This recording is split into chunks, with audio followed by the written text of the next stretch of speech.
जब उन्होंने आकाश और पृथ्वी को ढकने वाली विशाल स्वर्ण हथेली को ढहते देखा, तो मनुष्य भक्षी कबीले के सभी विशेषज्ञ उत्साह से उबल पड़े। अचानक स्वर्ग और पृथ्वी के बीच एक शाश्वत आभा उभरी। ये अशांत और विशाल थी और इसने पूरी दुनिया को भर दिया। ये अद्वितीय था। असीम अविनाशी कानून ऊर्जा लुढ़क गई और फैल गई। बिखरा हुआ आकाश, फटे हुए पहाड़ और नदियां, ढह गई धरती और कुचले हुए पेड़ सभी अपनी मूल स्थिति में वापस आ गए। यहां तक कि मनुष्य भक्षी कबीले के 10 महान सरदार, जिन्हें गंभीर चोट लगी थी और जो मृत्यु के कगार पर थे, असीम अविनाशी कानून ऊर्जा के तहत अपनी चरम स्थिति में वापस आ गए। विशेष रूप से मैंग वुझू, जिसने लिटिल हो द्वारा बर्बर पाइथन जंगली कृमि का आधा हिस्सा मरवा दिया था। उसकी शक्ति अब अपनी चरम स्थिति में नहीं थी, लेकिन बर्बर पाइथन जंगली कृमि, जो अनंत काल के लिए मर चुका था, चमत्कारिक रूप से पुनर्जीवित हो गया था। एक बार फिर से उसके शरीर में विलीन होने के बाद वो ऊर्जा से भरपूर था और उसकी ताकत बहुत बढ़ गई थी। एक अद्वितीय आभा ने पूरे विश्व को हिला दिया, जिससे वो बेचैन और बेचैन हो गया। अन्य नरभक्षी कबीले का नेता, जिसका गला लिटिल हो ने पकड़ लिया था, वो भी अपनी चोटों से उबर गया था। उसने मैंग वुझू के साथ एक नजर का आदान प्रदान किया, फिर शीर्ष युद्ध शक्ति को एक साथ मुक्त किया और लिटिल हो की पकड़ से मुक्त हो गया। चियांग झान हैरान था। उसने अविनाशी कानून को भी समझ लिया था। जब वो प्रारंभिक अवधि के चरण में पहुंचा, तो वो मृतकों को पहले की तुलना में 100 गुना तेजी से वापस जीवित कर सकता था। उसके पास जीवन और मृत्यु की शक्ति थी, साथ ही सभी चोटों को ठीक करने की शक्ति थी। वो टूटे हुए स्वर्ग और पृथ्वी को भी बहाल कर सकता था। हालांकि वो मृत लोगों या वस्तुओं को पुनर्जीवित करने में असमर्थ था। हालांकि अचानक प्रकट हुआ विशाल सुनहरा हाथ यिन और यांग को उलटने, जीवन और मृत्यु को उलटने की शक्ति रखता था और सर्वशक्तिमान था। ये वास्तव में चौंकाने वाला और अविश्वसनीय था। ईश्वर का पुत्र, चियांग झान ने बड़बड़ाया। उसकी आंखें युद्ध के इरादे से भरी हुई थी। हालांकि वो आसमान से उतरे विशाल सुनहरे हाथ से बहुत हैरान था, लेकिन विशाल सुनहरा हाथ पहले ही लिटिल हो के सिर पर आ चुका था। उसने लिटिल हो को फिर से देखा। हालांकि असली युद्ध दिव्य मुट्ठी जागृत हो गई थी और ये बेहद शक्तिशाली और अजेय थी। फिर भी वो विशाल सुनहरे हाथ में निहित अपार ऊर्जा को महसूस कर सकता था। उसकी चमकदार आंखों की जोड़ी ने एक घबराहट भरी अभिव्यक्ति प्रकट की। दहाड़! लिटिल हो ने एक जंगली दहाड़ लगाई। इसके तुरंत बाद उसने अपनी सारी ताकत इकट्ठा की और इसे 2 मुट्ठियों में संघनित कर दिया, जो 2 धधकते सूरज की तरह दिख रहे थे। एक अद्वितीय शक्ति आसमान में उड़ गई, जैसे कि एक धातु का पहाड़ सूरज और चांद से टकरा गया हो। इसने डोंगटियन के आसमान को हिला दिया और आकाश को चकनाचूर कर दिया। ये शक्तिशाली और दबंग था, अद्वितीय और अद्वितीय। दुर्भाग्य से ये कोई फायदा नहीं हुआ। विशाल स्वर्ण हथेली गड़गड़ाहट और दब गई। ऐसा लगा जैसे उसने ब्रह्मांड की ऊर्जा को संघनित कर दिया हो और इसने लिटिल हो की अजेय मुट्ठी की शक्ति को एक पल में चकनाचूर कर दिया। इस समय लिटिल हो के चेहरे का भाव एकदम बदल गया। पसीना बारिश की तरह बहने लगा। हालांकि वो स्वभाव से निडर और अनियंत्रित था। हालांकि वो जानता था कि वो विशाल स्वर्ण हाथ का मुकाबला नहीं कर सकता, फिर भी उसने अपनी सारी शक्ति जुटाई और मौत तक लड़ने के लिए तैयार हो गया। लिटिल हो, आराम करो। ये लड़ाई मेरे ऊपर छोड़ दो। एक तेज और स्पष्ट आवाज जो बाघ या ड्रैगन की दहाड़ की तरह लग रही थी, चारों ओर गूंज उठी और इसने आकाश और पृथ्वी को हिला दिया। गड़गड़ाहट। इसके बाद एक अजेय और दबंग आभा आकाश में उड़ी और एक दुर्जेय प्रभावशाली आभा ने आकाश और पृथ्वी को भेद दिया और आकाश को चकनाचूर कर दिया। ये उमड़ता रहा और उमड़ता रहा और अंतहीन रूप से भड़कता रहा। हर कोई हैरान था। उसके बाद अनगिनत आंखें सुनहरे वस्त्र पहने युवक पर केंद्रित थी। उसका कद लंबा और पतला था। उसका चेहरा नाजुक और सुंदर था और दो काली तलवार के आकार की भौहें थी। उसकी चमकदार आंखें एक अद्वितीय दिव्य ब्लेड की तरह लग रही थी और वे अतुलनीय रूप से तीक्ष्ण और भयंकर थी। वो एक अद्वितीय विशेषज्ञ था जिसकी आभा आकाश को चीरती थी और उसकी दिव्य शक्ति विशाल और शक्तिशाली थी। उसने हर चीज को नीचे देखा और वह सर्वोच्च था। उसने धीरे धीरे आकाश में कदम रखा और वो बहुत शांति से चलता हुआ प्रतीत हुआ। वास्तव में उसके पास हत्या के इरादे की एक डोर थी जो ऐसा लग रहा था जैसे उसने असंख्य खूनी युद्धों का अनुभव किया हो। वो ऐसा लग रहा था जैसे वो लाशों के पहाड़ और खून के समुद्र से बाहर निकला हो और वध की भयानक आभा ने सभी को चौंका दिया। वे अंतहीन रूप से कांप रहे थे। मृत्यु का भक्षण। सुनहरे वस्त्र पहने युवक शून्य में कदम रखा और आकाश में उड़ गया। उसके हाथ में एक गहरा लाल लंबा ब्लेड था। ये खून से लथपथ कसाई के चाकू जैसा लग रहा था। ये खून से लाल रोशनी और हत्या के इरादे से चमक रहा था। एक भयानक ब्लेड ऊर्जा मुक्त हुई जिसने एक पल में पूरे आकाश को चीर दिया। बिना किसी संदेह के वो चियांग झान था। स्वूश! चियांग झान ने लापरवाही से अपनी कृपान से वार किया। ये आकाश और पृथ्वी को चीरती हुई निकल गई और ये खून की प्यासी थी। खून ने पहाड़ों और नदियों को दाग दिया। सब कुछ बह गया। इसके साथ ही एक काली कृपान की रोशनी निकली। ये एक उफनती लहर की तरह थी, लेकिन एक भयानक बवंडर की तरह भी थी। ये विशाल सुनहरे हाथ की ओर तेजी से बढ़ी। कृपान की रोशनी हवा को चीरती हुई, बहादुरी से आगे बढ़ती हुई, स्वर्ग की ओर बढ़ती हुई। इस समय हवाएं और बादल उमड़ पड़े। आकाश और पृथ्वी बिखर गए। एक भयानक शक्ति ने पूरे युद्ध क्षेत्र को घेर लिया और उसके साथ ही सारा स्थान ढह गया। गड़गड़ाहट। काले बादलों की तरह कृपान की रोशनी ने बड़े सुनहरे हाथ को घेर लिया और तुरंत ही उसके भीतर मौजूद अमर शक्ति को निगलना शुरू कर दिया। हालांकि एक पल के 1000वें हिस्से में विशाल सुनहरा हाथ जोर से हिल गया। काली ब्लेड लाइट एक बवंडर की तरह बह गई और बिना किसी निशान के गायब हो गई। ये बच्चा कौन है? उसने ईश्वर के पुत्र पर हमला करने की हिम्मत कैसे की? ये कितनी लापरवाही है। ईश्वर के पुत्र ने अमरता की शक्ति प्राप्त कर ली है, ठीक वैसे ही जैसे पौराणिक देवता ने की थी। इस बच्चे का तो कहना ही क्या, दूसरे स्वर्ग के सबसे शक्तिशाली स्वामी भी उसका मुकाबला नहीं कर सकते। उसने ईश्वर के पुत्र की निंदा करने की हिम्मत कैसे की? वो जीने से थक गया होगा। बस इंतजार करो और देखो। एक बार जब ईश्वर का पुत्र कार्रवाई करेगा तो ये बाहरी लोग निस्संदेह मर जाएंगे। ज्वार की लहरों की आवाज उठती गिरती रही। आदमखोर कबीले के हजारों विशेषज्ञ चियांग झान की बदकिस्मती पर खुश हो रहे थे। उनमें से हर एक की आंखों में तिरस्कार की झलक दिख रही थी। आदमखोर कबीले के 10 महान सरदार भी एक दूसरे से फुसफुसा रहे थे।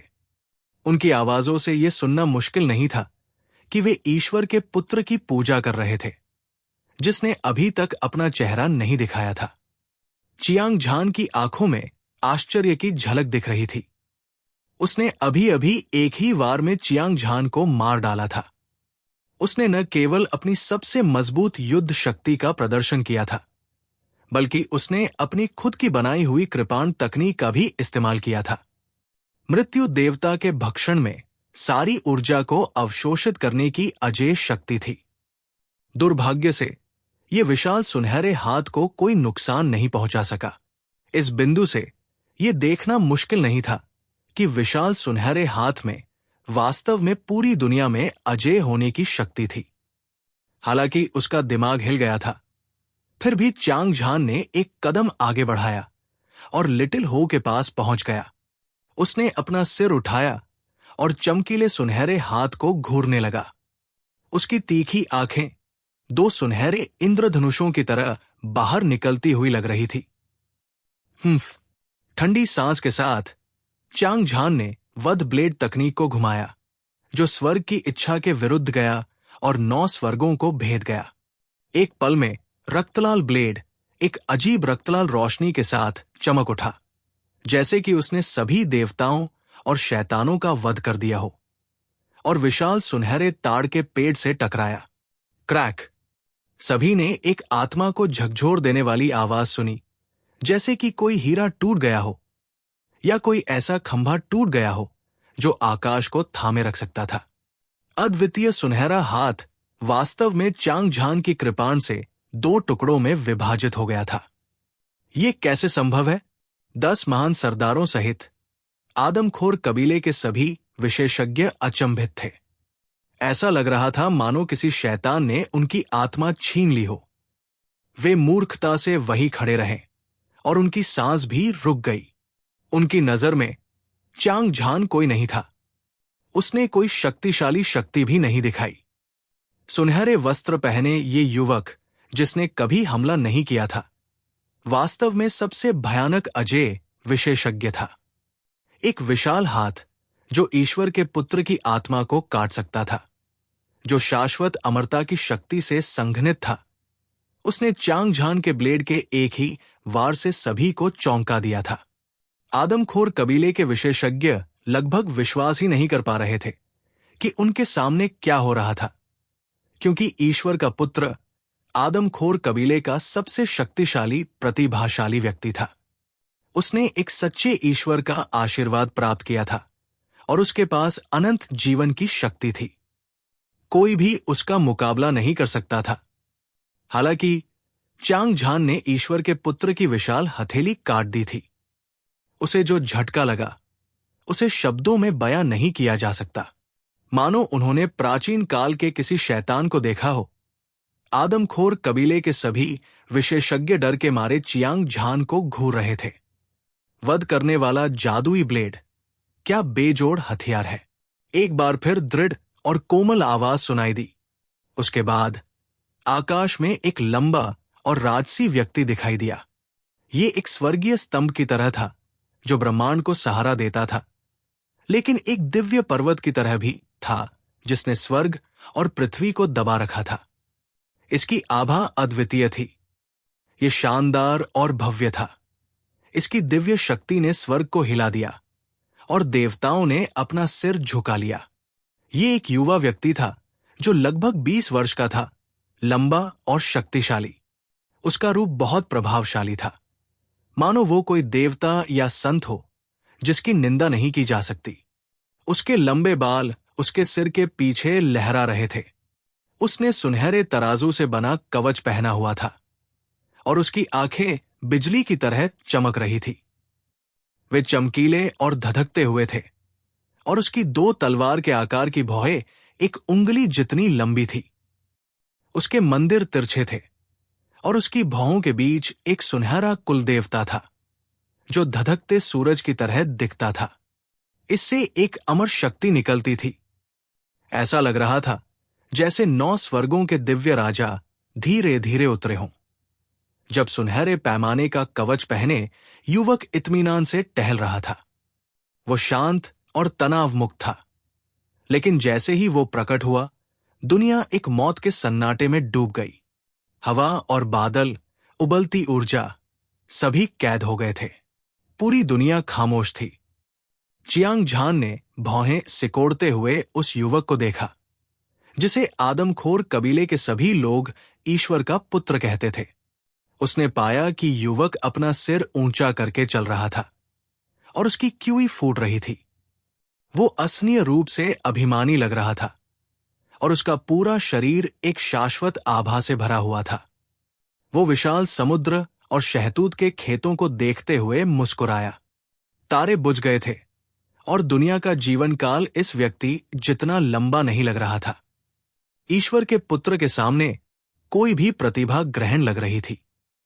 चियांग झान ने अपने जीवन में बिना किसी बाधा के यात्रा की थी और कई चीजें देखी थी।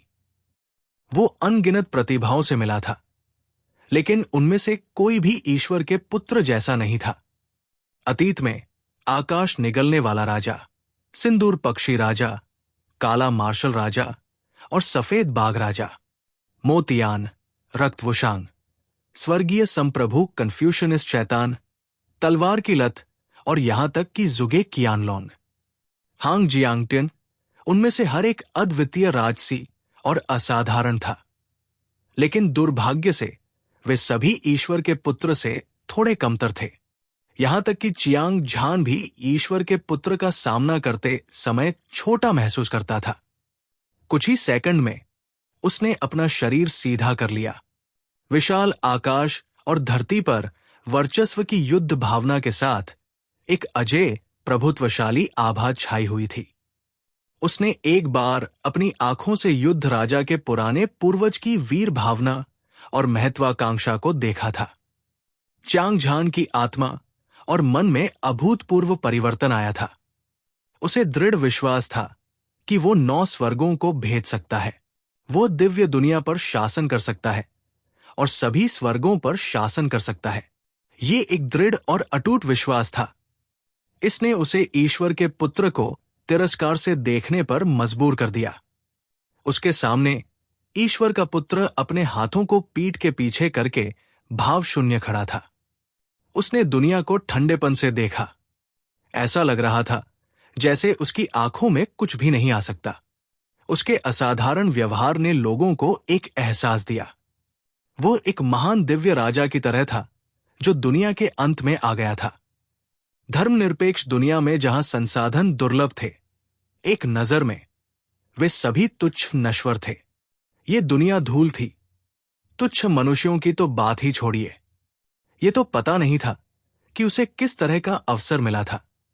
लेकिन ईश्वर के पुत्र का अभिमानी रवैया पागलपन की स्थिति में पहुंच चुका था। उसका अभिमान दूसरों से अलग था। जब आम लोग चियांग झान को देखते थे तो वे उसे नीची नजर से देखते थे। मजाक। लेकिन यह सिर्फ एक सतही घटना थी जो उनकी हड्डियों की गहराई से आती थी।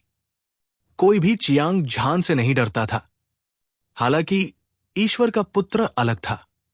वो अपने दिल की गहराई से चियांग झान को नीची नजर से देखता था।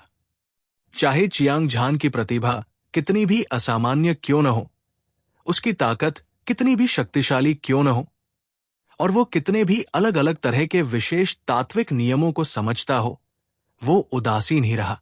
अगर ईश्वर के पुत्र को किसी चीज से डर लगता था तो वो चियांग झान के हाथों में वध करने वाली जादुई तलवार होती।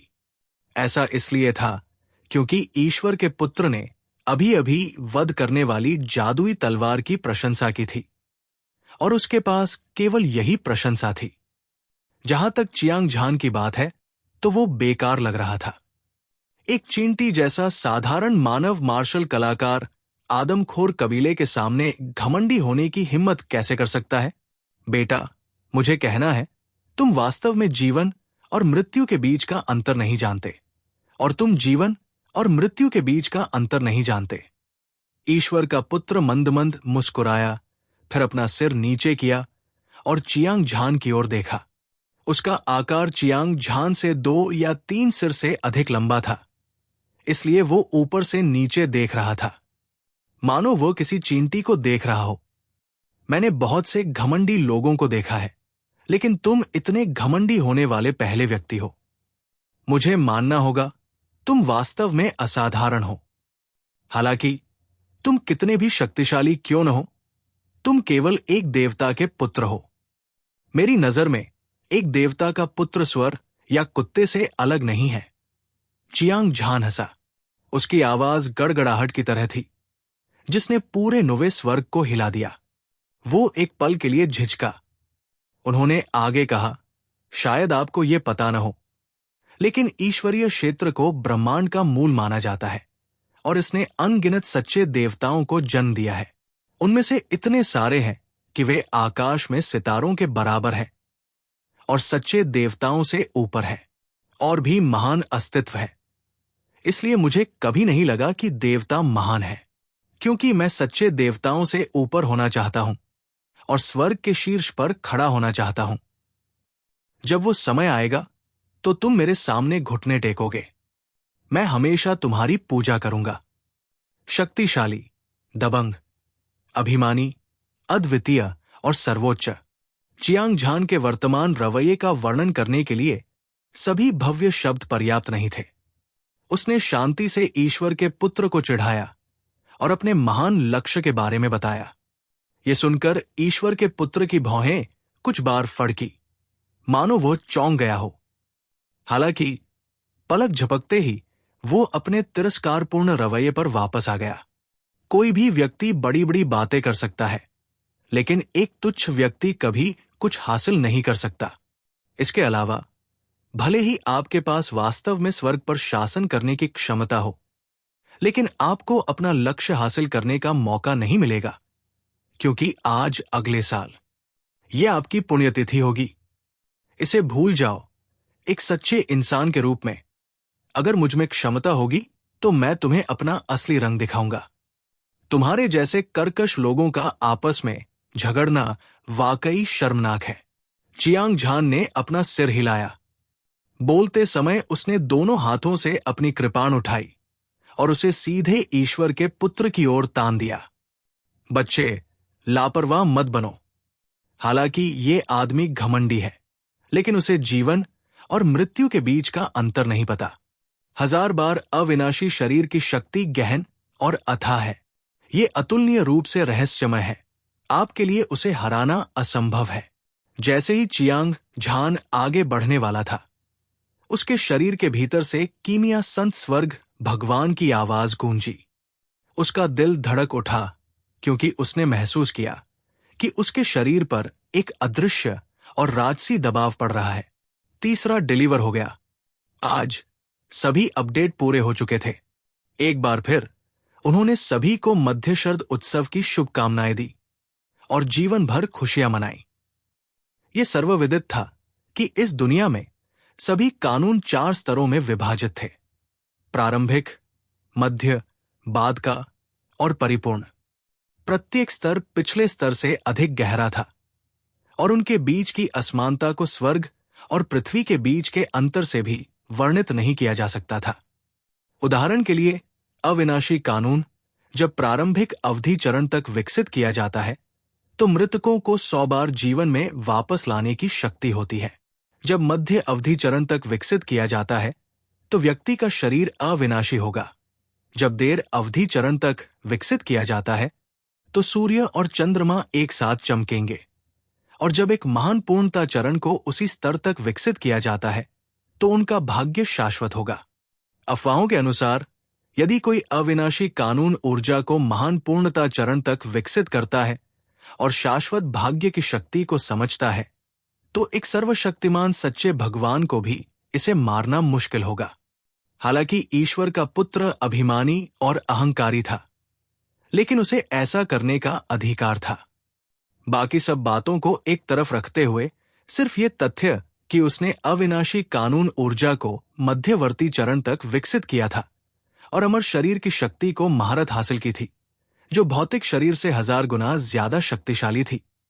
ऐसा कुछ नहीं था जिसकी तुलना चियांग झान कर सकता था। नहीं, सटीक रूप से कहें तो वो को मारने में सक्षम नहीं होना चाहिए। हालांकि चियांग झान ने 10 अलग अलग प्रकार के विशेष कानूनों को समझ लिया था और उन सभी को प्रारंभिक अवधि चरण तक विकसित किया था। सभी प्रकार के मिश्रित कानूनों को संघनित करते हुए अपने भौतिक शरीर की 1000 गुना अविनाशी शक्ति की तुलना में यह बिल्कुल भी उल्लेख करने योग्य नहीं था। जब चियांग झान ने पिल सेंट हेवनली मास्टर के शब्द सुने तो वो चौंक गया। हालांकि वो ईश्वर के पुत्र से डरता था, उसके पास वध ब्लेड तकनीक, अंतिम हथियार, मृत्यु देवता का भक्षण और इसी तरह की अन्य चीजें थी जो उससे लड़ने के लिए पर्याप्त से अधिक थी। हालांकि इस समय उसके दिल में अजेय विश्वास डगमगाने लगा। ऐसा नहीं था कि उसे पर्याप्त आत्मविश्वास नहीं था, यह सिर्फ इतना था कि 1000 गुना मजबूत शरीर की अमर शक्ति बहुत भयानक थी। यह कुछ ऐसा था जिसे परमेश्वर के पुत्र ने दुनिया और मरने वाली हर चीज को चकनाचूर कर दिया था। और 1000 बार अविनाशी मांस। आदमखोर कबीले के गंभीर रूप से घायल 10 महान सरदार अपनी चरम स्थिति में ठीक हो गए थे।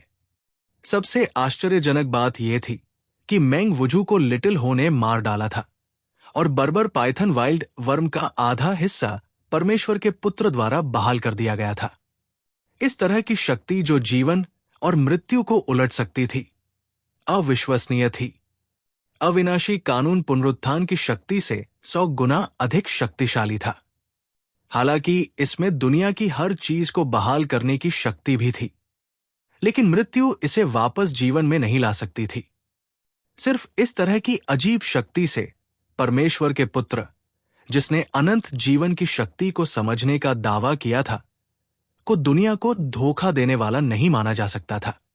हालांकि यह केवल सापेक्ष था। अनंत जीवन की सच्ची शक्ति ईश्वर के पुत्र की तो बात ही छोड़िए, सर्वोच्च और सर्वोच्च स्वर्ग के स्वामी भी इसे नहीं समझ सकते।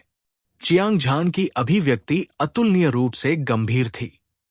उसकी चमकदार आंखों की जोड़ी धधकती लड़ाई के इरादे से भरी हुई थी और उसकी अजेय दबंग आभा आसमान में उड़ रही थी। सिर्फ इसलिए कि वो ईश्वर के पुत्र को हरा नहीं सका, इसका मतलब ये नहीं था कि उसके पास अपने प्रतिद्वंद्वी से लड़ने की ताकत नहीं थी।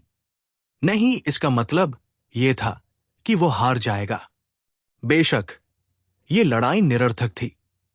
चियांग झान भी लड़ना नहीं चाहता था, लेकिन ईश्वर का पुत्र घमंडी और दबंग था। वो सभी को नीची नजर से देखता था और उनके साथ चींटी जैसा व्यवहार करता था। उसे डर था कि एक बड़ी लड़ाई टाली नहीं जा सकती। चूंकि तुम जीवन और मृत्यु के बीच का अंतर नहीं जानते, इसलिए मैं तुम्हें बता दूंगा। अमरता की शक्ति क्या है? ईश्वर का पुत्र उदासीनता से मुस्कुराया। फिर उसने अपना हाथ लहराया और एक बार फिर चियांग झान की ओर थप्पड़ मारा। हालांकि चियांग झान ने उसका एक हाथ काट दिया था, लेकिन उसने शाश्वत जीवन की शक्ति को पकड़ लिया था, जो उसके भौतिक शरीर से 1000 गुना ज्यादा शक्तिशाली थी। वो बहुत पहले ही अपनी मूल अवस्था में आ चुका था। हांग, लाल सुनहरे रंग की हथेली में स्वर्ग और पृथ्वी की ऊर्जा समाहित थी, और इसने स्वर्ग और पृथ्वी को ढक लिया था, क्योंकि इसने चारों ओर के वातावरण को ढक लिया था। उसकी उंगलियों के बीच भयानक ऊर्जा उमड़ती रही, जिससे हवा और बादल टूट गए और अंतरिक्ष ढह गया। पूरी दुनिया ऐसा लग रहा था मानो दुनिया के अंत का स्वागत कर रही हो। इसने स्वर्ग और पृथ्वी को कुचल दिया, सब कुछ नष्ट कर दिया, और ये एक दिव्य दंड की तरह था जो सर्वविजयी था। जब परमेश्वर के पुत्र ने कोई कदम उठाया तो इसने स्वर्ग और पृथ्वी को हिला दिया।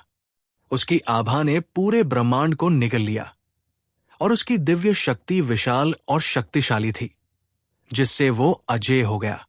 हर कोई हैरान था, खास तौर पर जिया यू और लिटिल हो।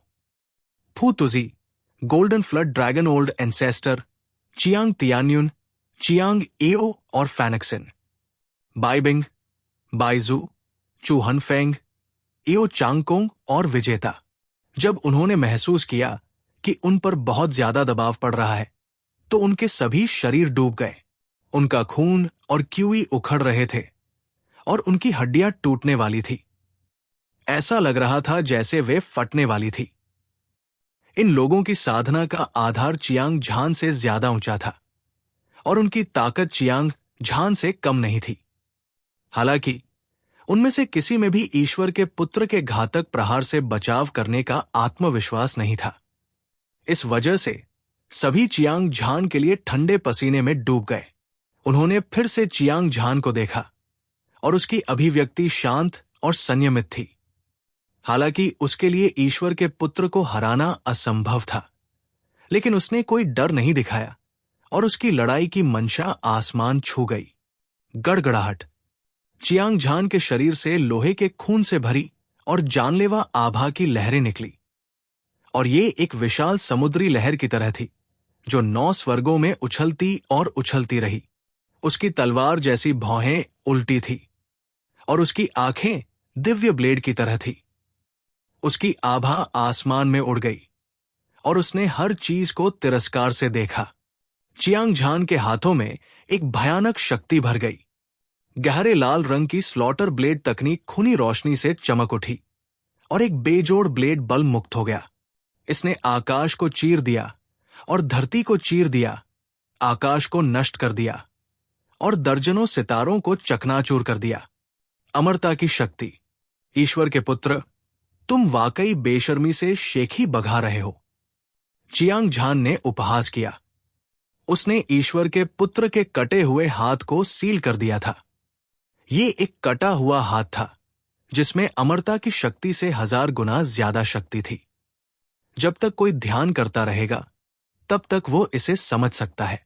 वो किसी भी समय इस रहस्यमयी शक्ति को समझ सकता था, लेकिन परमेश्वर के पुत्र ने पहले ही अपना कदम उठा लिया था। उसके पास बिल्कुल भी समय नहीं था। एक विचार के साथ चियांग झान ने अपनी तलवार घुमाई और बहुत जोर से हमला किया। ऐसा लग रहा था जैसे अजेय युद्ध भगवान ने स्वर्ग और पृथ्वी पर छाकर दुनिया में तबाही मचा दी हो। उनकी क्यूई बेजोड़ थी और इस दुनिया में उनका कोई मुकाबला नहीं था। जीवन और मृत्यु मेरे नियंत्रण में है। स्वूश, कृपाण बिजली की तरह चमकी, अंतरिक्ष की परतों को भेदती हुई। चियांग झान ने इस वार से अपनी 80% शक्ति को मुक्त कर दिया। 100 गुना पुनरुत्थान की शक्ति और 100 गुना जीवन विच्छेदन की शक्ति के साथ मिश्रित असीम ऊर्जा यौगिक कानूनों की शक्ति में संघनित हो गई। ऐसा लग रहा था जैसे तारों की एक नदी उफनती हुई लहरों के साथ बह रही हो, परत दर परत। अंत में ये भगवान के बेटे के बड़े हाथ की ओर तेजी से बढ़ा।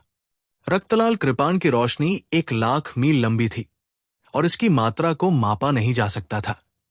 दूर से ऐसा लग रहा था जैसे आकाश को थामे रखने वाला एक स्तंभ ढह गया हो। वातावरण राजसी और अतुलनीय रूप से चौंकाने वाला था।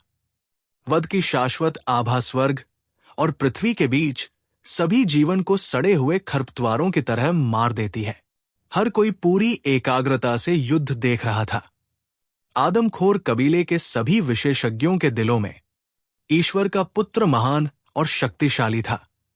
उसे निंदा करने की अनुमति नहीं थी। ये एक सच्चे भगवान का आशीर्वाद था।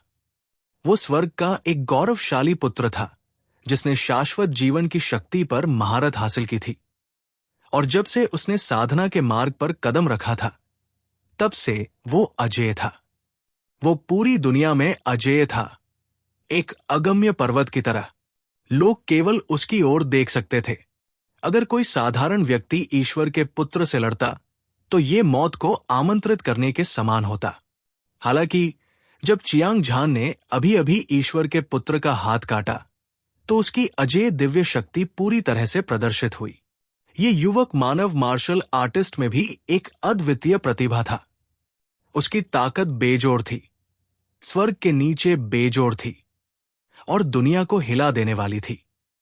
ईश्वर के पुत्र और चियांग झान के बीच की लड़ाई को एक बेमिसाल लड़ाई कहा जा सकता है। स्वाभाविक रूप से यह ध्यान का केंद्र था।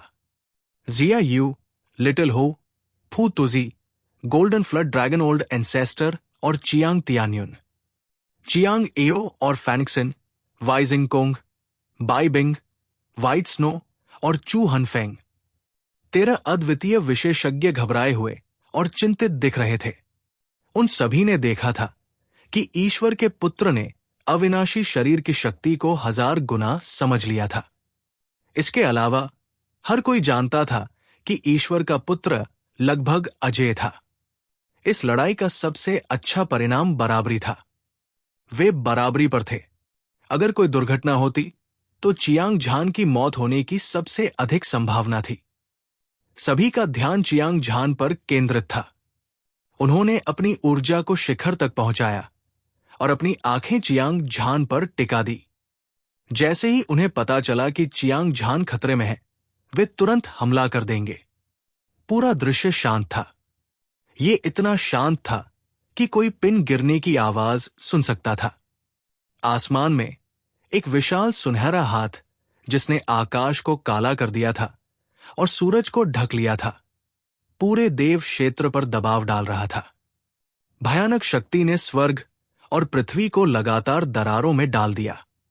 ब्लेड की रोशनी जो खून में लथपथ लग रही थी, स्वर्ग से एक परी की तरह थी। ये तेज और तीक्ष्ण थी, जो हर चीज को भेद रही थी। धमाका, धमाका, धमाका, एक बहरा करने वाली आवाज सुनाई दी। विशाल सुनहरा हाथ और खून से लाल ब्लेड की रोशनी एक दूसरे से टकरा गई थी, जिससे एक पल में दुनिया को नष्ट करने वाली घटना हुई। उबलती हुई ऊर्जा सितारों को नष्ट करने, सूरज और चांद को हिलाने और विशाल आकाश को चीरने के लिए दौड़ी। हर कोई डर से चिल्लाया। आदमखोर कबीले के विशेषज्ञ उत्साहित थे और वे जयकार कर रहे थे। जिया यू और अन्य लोग डर से कांप रहे थे और उन्हें बहुत पसीना आ रहा था। ऐसा इसलिए था क्योंकि वो विशाल सुनहरा हाथ हीरे की तरह अविनाशी था। चाहे तेज धार कितनी भी जोर से क्यों न काटे, वो अविनाशी थी। उसके टूटने का कोई संकेत नहीं था। इसके बजाय रक्तलाल धार सैकड़ों बार उससे टकराई थी। धमाका। इतना ही नहीं, विशाल सुनहरी हथेली ने धार प्रकाश को कुचलने के बाद भी उसकी शक्ति अभी भी दबंग थी, जैसे कोई स्वर्गीय देवता राक्षसी शैतान को दबा रहा हो, चियांग झान को कुचल रहा हो। आमने सामने की लड़ाई में ईश्वर के पुत्र की जीत निश्चित थी। हालांकि चियांग झान को कोई नुकसान नहीं हुआ था, फिर भी वो नुकसान में था। इसने निस्संदेह जिया यू और अन्य लोगों को और अधिक चिंतित कर दिया।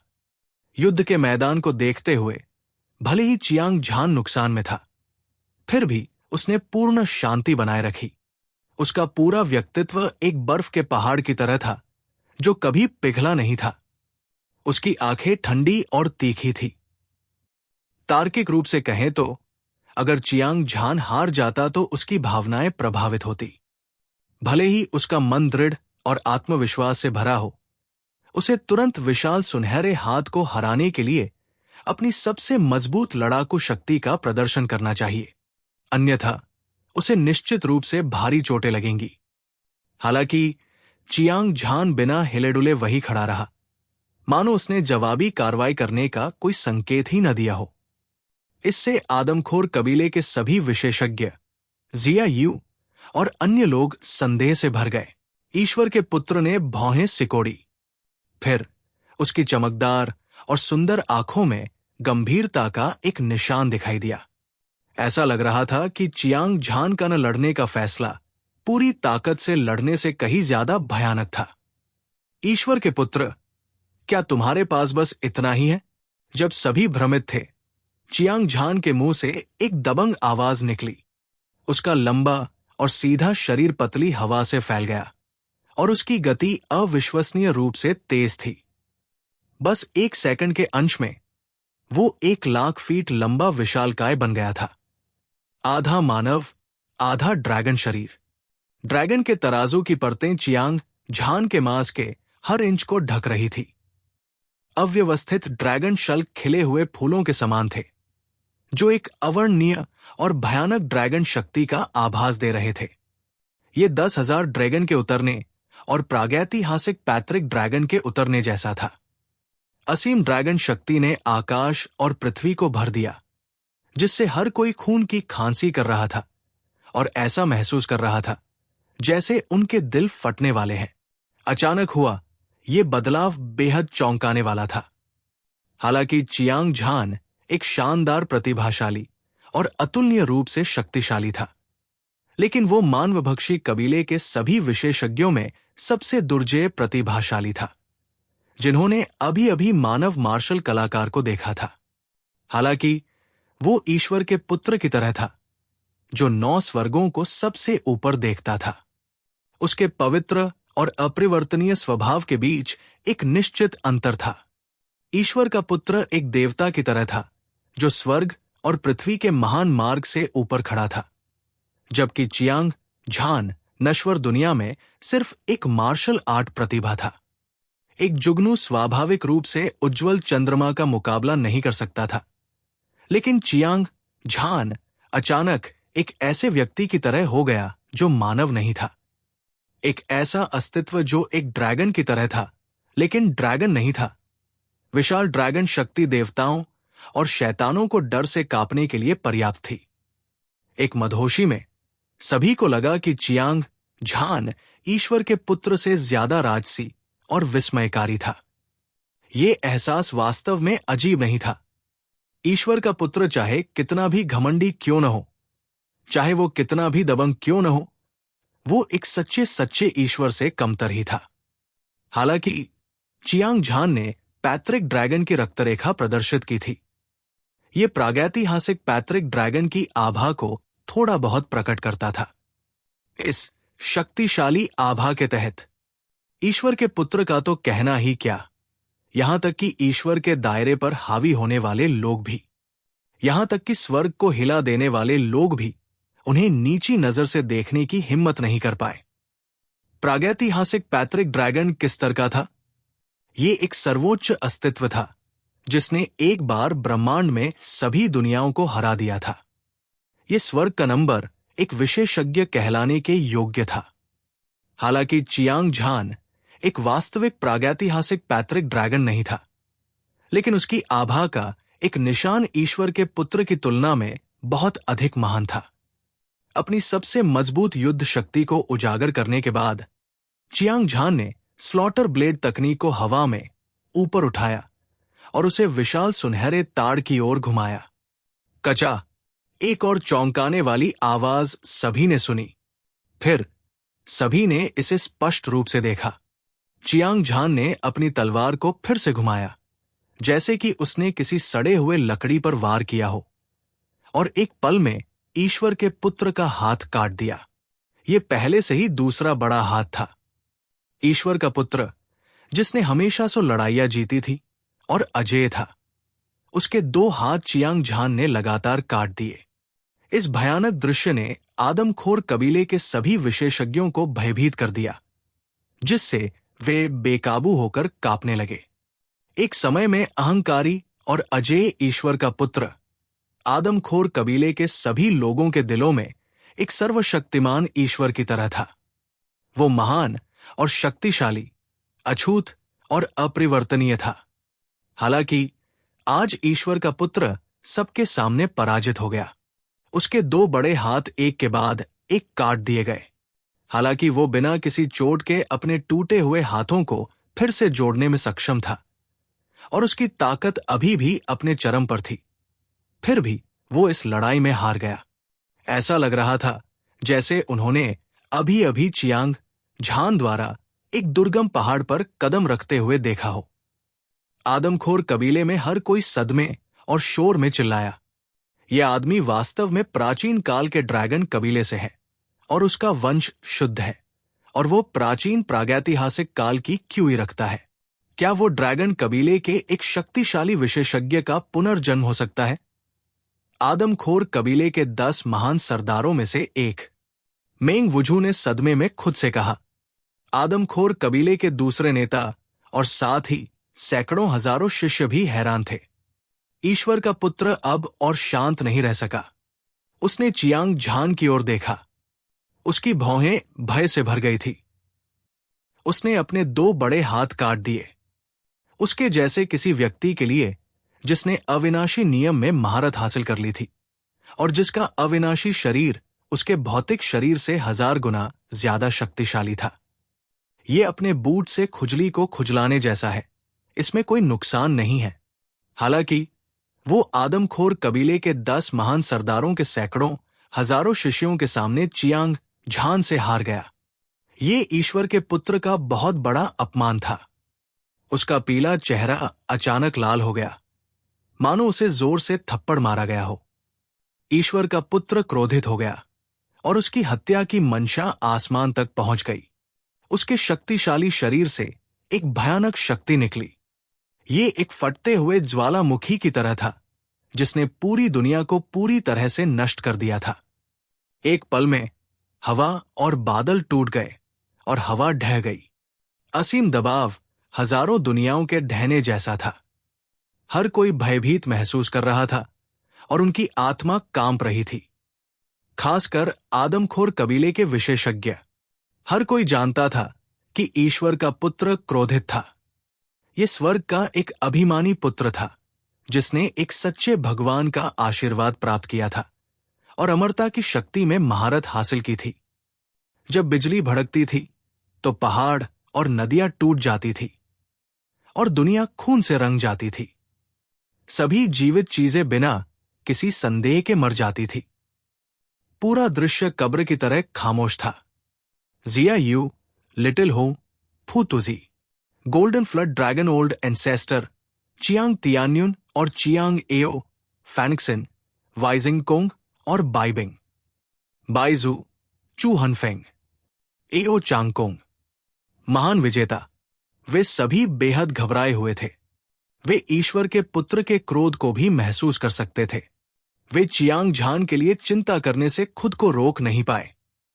हालांकि चांग झान का पलड़ा भारी था, उसका व्यवहार प्रभावशाली था और वो बहुत घमंडी था, लेकिन यह स्पष्ट था कि परमेश्वर का पुत्र अभी लापरवाह था। अन्यथा चांग झान जैसा शक्तिशाली व्यक्ति भी उसे हरा नहीं पाता। एक अद्वितीय विशेषज्ञ के रूप में जिसने अविनाशी कानून को समझ लिया था और अपने भौतिक शरीर की 1000 गुना अविनाशी शक्ति को समझ लिया था, परमेश्वर का पुत्र लगभग एक अपराजेय युद्ध देवता की तरह था। कोई भी उसके लिए खतरा पैदा नहीं कर सकता था और उसके लिए उसे आसानी से हराना और भी असंभव था। जिया यू और अन्य लोग इस बात से अच्छी तरह वाकिफ थे। स्लॉटर ब्लेड तकनीक वास्तव में शक्तिशाली है, लेकिन यह सोचना कि तुम मुझे इस अद्वितीय हथियार से हरा सकते हो बस एक सपना है। एक पल की चुप्पी के बाद परमेश्वर का पुत्र ठंडे स्वर में मुस्कुराया और एक बार फिर उसने दुनिया को तिरस्कार से देखा। अपने घमंडी और दबंग रवैये के साथ उसकी चमकदार आंखों की जोड़ी एक धधकती रोशनी से चमक उठी। ये अराजकता की शुरुआत से पैदा हुए प्रकाश के तारों की तरह था और वे चमकदार और क्रिस्टलीय थे। ये आत्मा के लिए भयानक था। स्वोश, अगले ही पल परमेश्वर के पुत्र ने अपना हाथ घुमाया और एक सुनहरा डंडा बुलाया। ये 9 मीटर लंबा और एक कटोरे जितना मोटा था। ये सुनहरे प्रकाश से चमक रहा था। ये स्वर्ग के एक स्तंभ की तरह चमक रहा था जिसे लाखों बार संघनित किया गया था।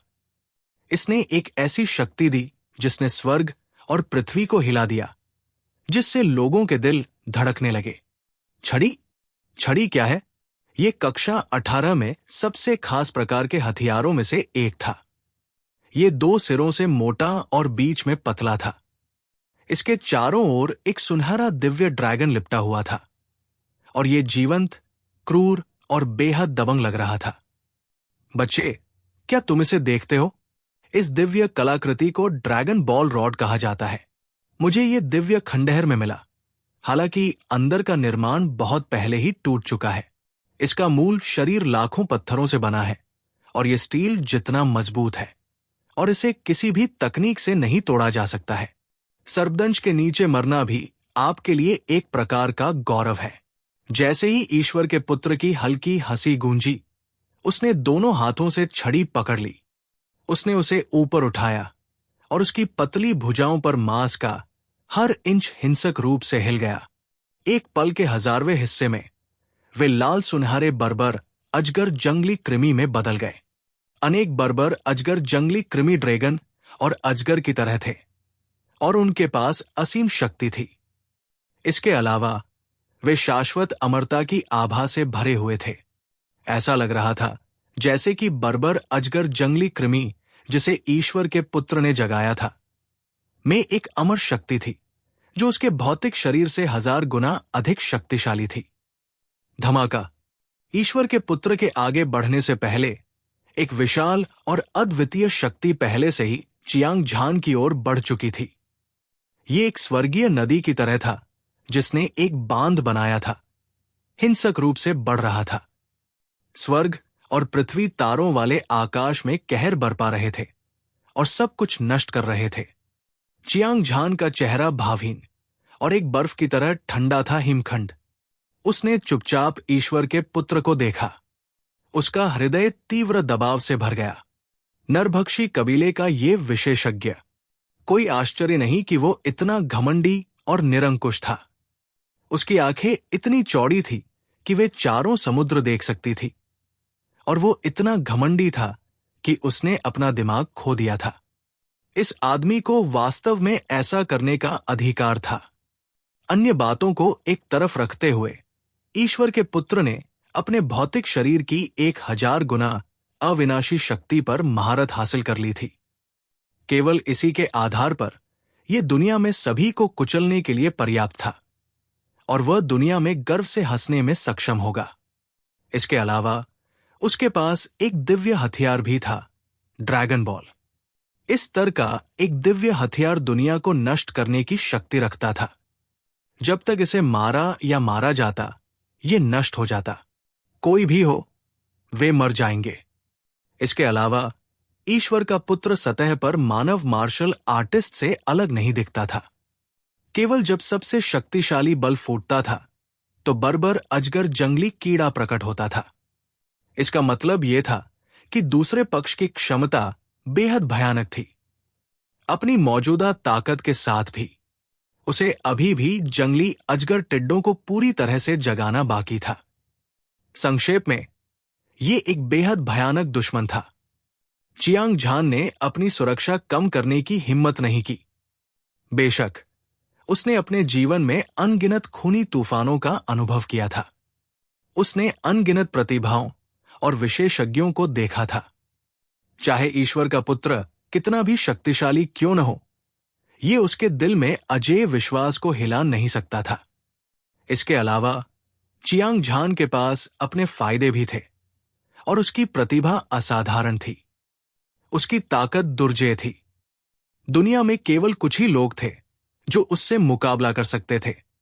इसके अलावा उसने 10 अलग अलग प्रकार के विशेष गुण कानूनों को समझा था, और वे सभी प्रारंभिक काल चरण तक पहुंच चुके थे।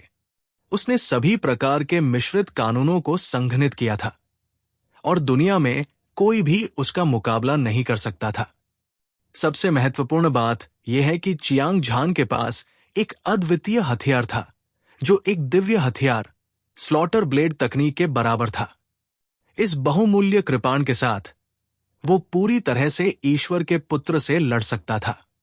वास्तव में वो अपने दिल में जानता था कि वध ब्लेड तकनीक ही एकमात्र कारण था जिससे वो ईश्वर के पुत्र के 2 बड़े हाथ काट पाया था।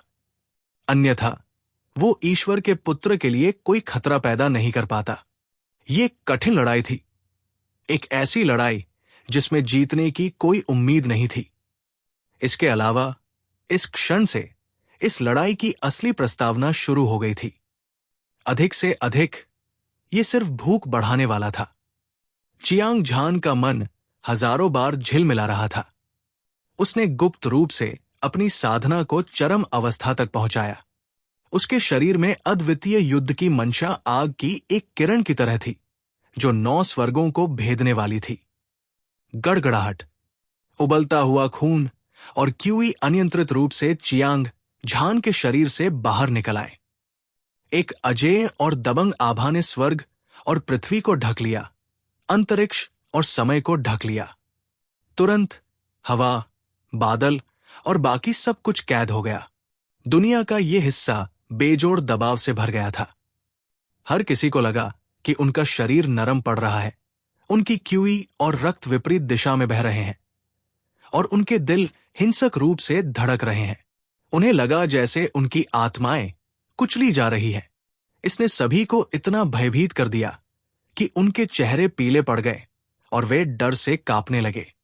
अनगिनत आंखें इस पल पर टिकी थी, क्योंकि वे जानते थे कि ईश्वर का पुत्र क्रोधित था। वो एक महान देवता की तरह था जिसकी निंदा की गई थी, और वो अपने क्रोध को रोक नहीं सका। उसकी हत्या की मंशा असीम थी।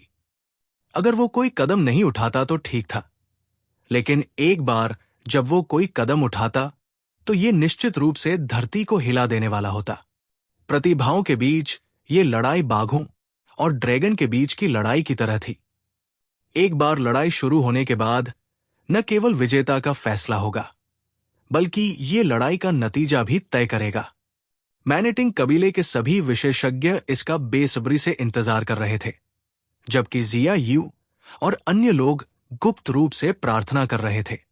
आओ, मुझे देखने दो कि तुम्हारे पास इस वध ब्लेड तकनीक के अलावा और क्या है। क्या तुम्हारे पास कोई और कौशल है? ईश्वर के पुत्र ने एक लंबी दहाड़ लगाई और चियांग झान पर सींग वाले ड्रैगन स्टाफ को घुमाया। वो 9 स्वर्गों की चोटी से एक दिव्य राजा की तरह लग रहा था। उसकी क्यूई पूरी दुनिया को निगल रही थी। तेज हवा ने आकाश को हिला दिया और उसकी शक्ति अद्वितीय थी। वो पूरी दुनिया में अजेय था।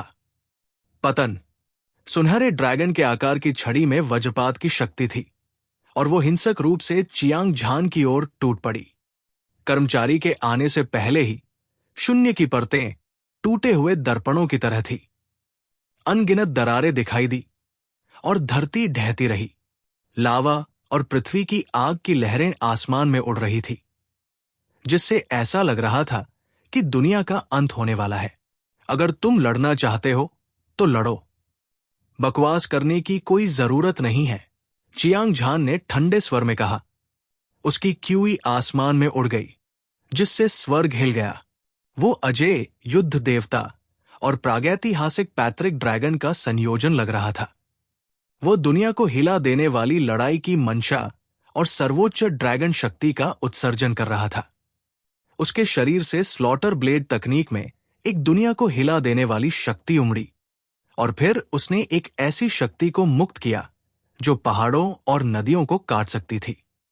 वो ब्लेड शक्ति जो ब्रह्मांड को चीर सकती थी और देवताओं और शैतानों को मार सकती थी, मुक्त हो गई। स्वोश, चियांग झान की आकृति चमक उठी और उसने आसमान से गिरे सींग वाले ड्रैगन स्टाफ को बचा लिया। अपने ब्लेड के एक झटके से उसने कमर से भगवान के बेटे पर हमला किया। वो बेवकूफ नहीं था। वो जानता था कि ईश्वर के पुत्र का शरीर एक अविनाशी शक्ति से भरा हुआ था, जो उसके भौतिक शरीर से 1000 गुना ज्यादा शक्तिशाली थी, सिवाय स्लॉटर ब्लेड तकनीक के। मरो। इसके अलावा हथियारों में ब्लेड सभी हथियारों का राजा था। यह तेज, तीक्ष्ण और अविनाशी था, लेकिन ड्रैगन वैंड मोटा और बड़ा था। यह भारी और अतुलनीय रूप से शक्तिशाली था। इसके अलावा इस दिव्य हथियार की गुणवत्ता स्लॉटर ब्लेड तकनीक से कम नहीं थी। अगर वे इसका सीधा मुकाबला करते तो उन्हें निश्चित रूप से नुकसान उठाना पड़ता। चियांग झान अनगिनत लड़ाइयों में अनुभवी था। स्वाभाविक रूप से वो दुश्मन की ताकत पर हमला करने के लिए अपनी कमजोरी का इस्तेमाल नहीं करेगा। ये एक साधारण आदमी के साहस के समान होगा।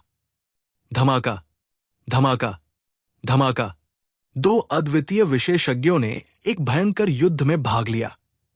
ड्रैगन की छड़ी एक विशाल पहाड़ की तरह नीचे दब गई।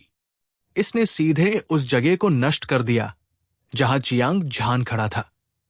हालांकि चियांग झान ने पहले ही इसकी भविष्यवाणी कर दी थी। उसने समय से पहले हमले को चकमा दे दिया, लेकिन जब उसने अपना ब्लेड घुमाया तो ये एक दिव्य दंड की तरह था। यह भूत की तरह तेज था, अप्रत्याशित था और इससे बचना असंभव था। ईश्वर के पुत्र ने महसूस किया कि लोहे के खून वाली मारक शक्ति की लहरें उस पर कहर बरपा रही थी और उसने भी उसका सामना करने की हिम्मत नहीं की।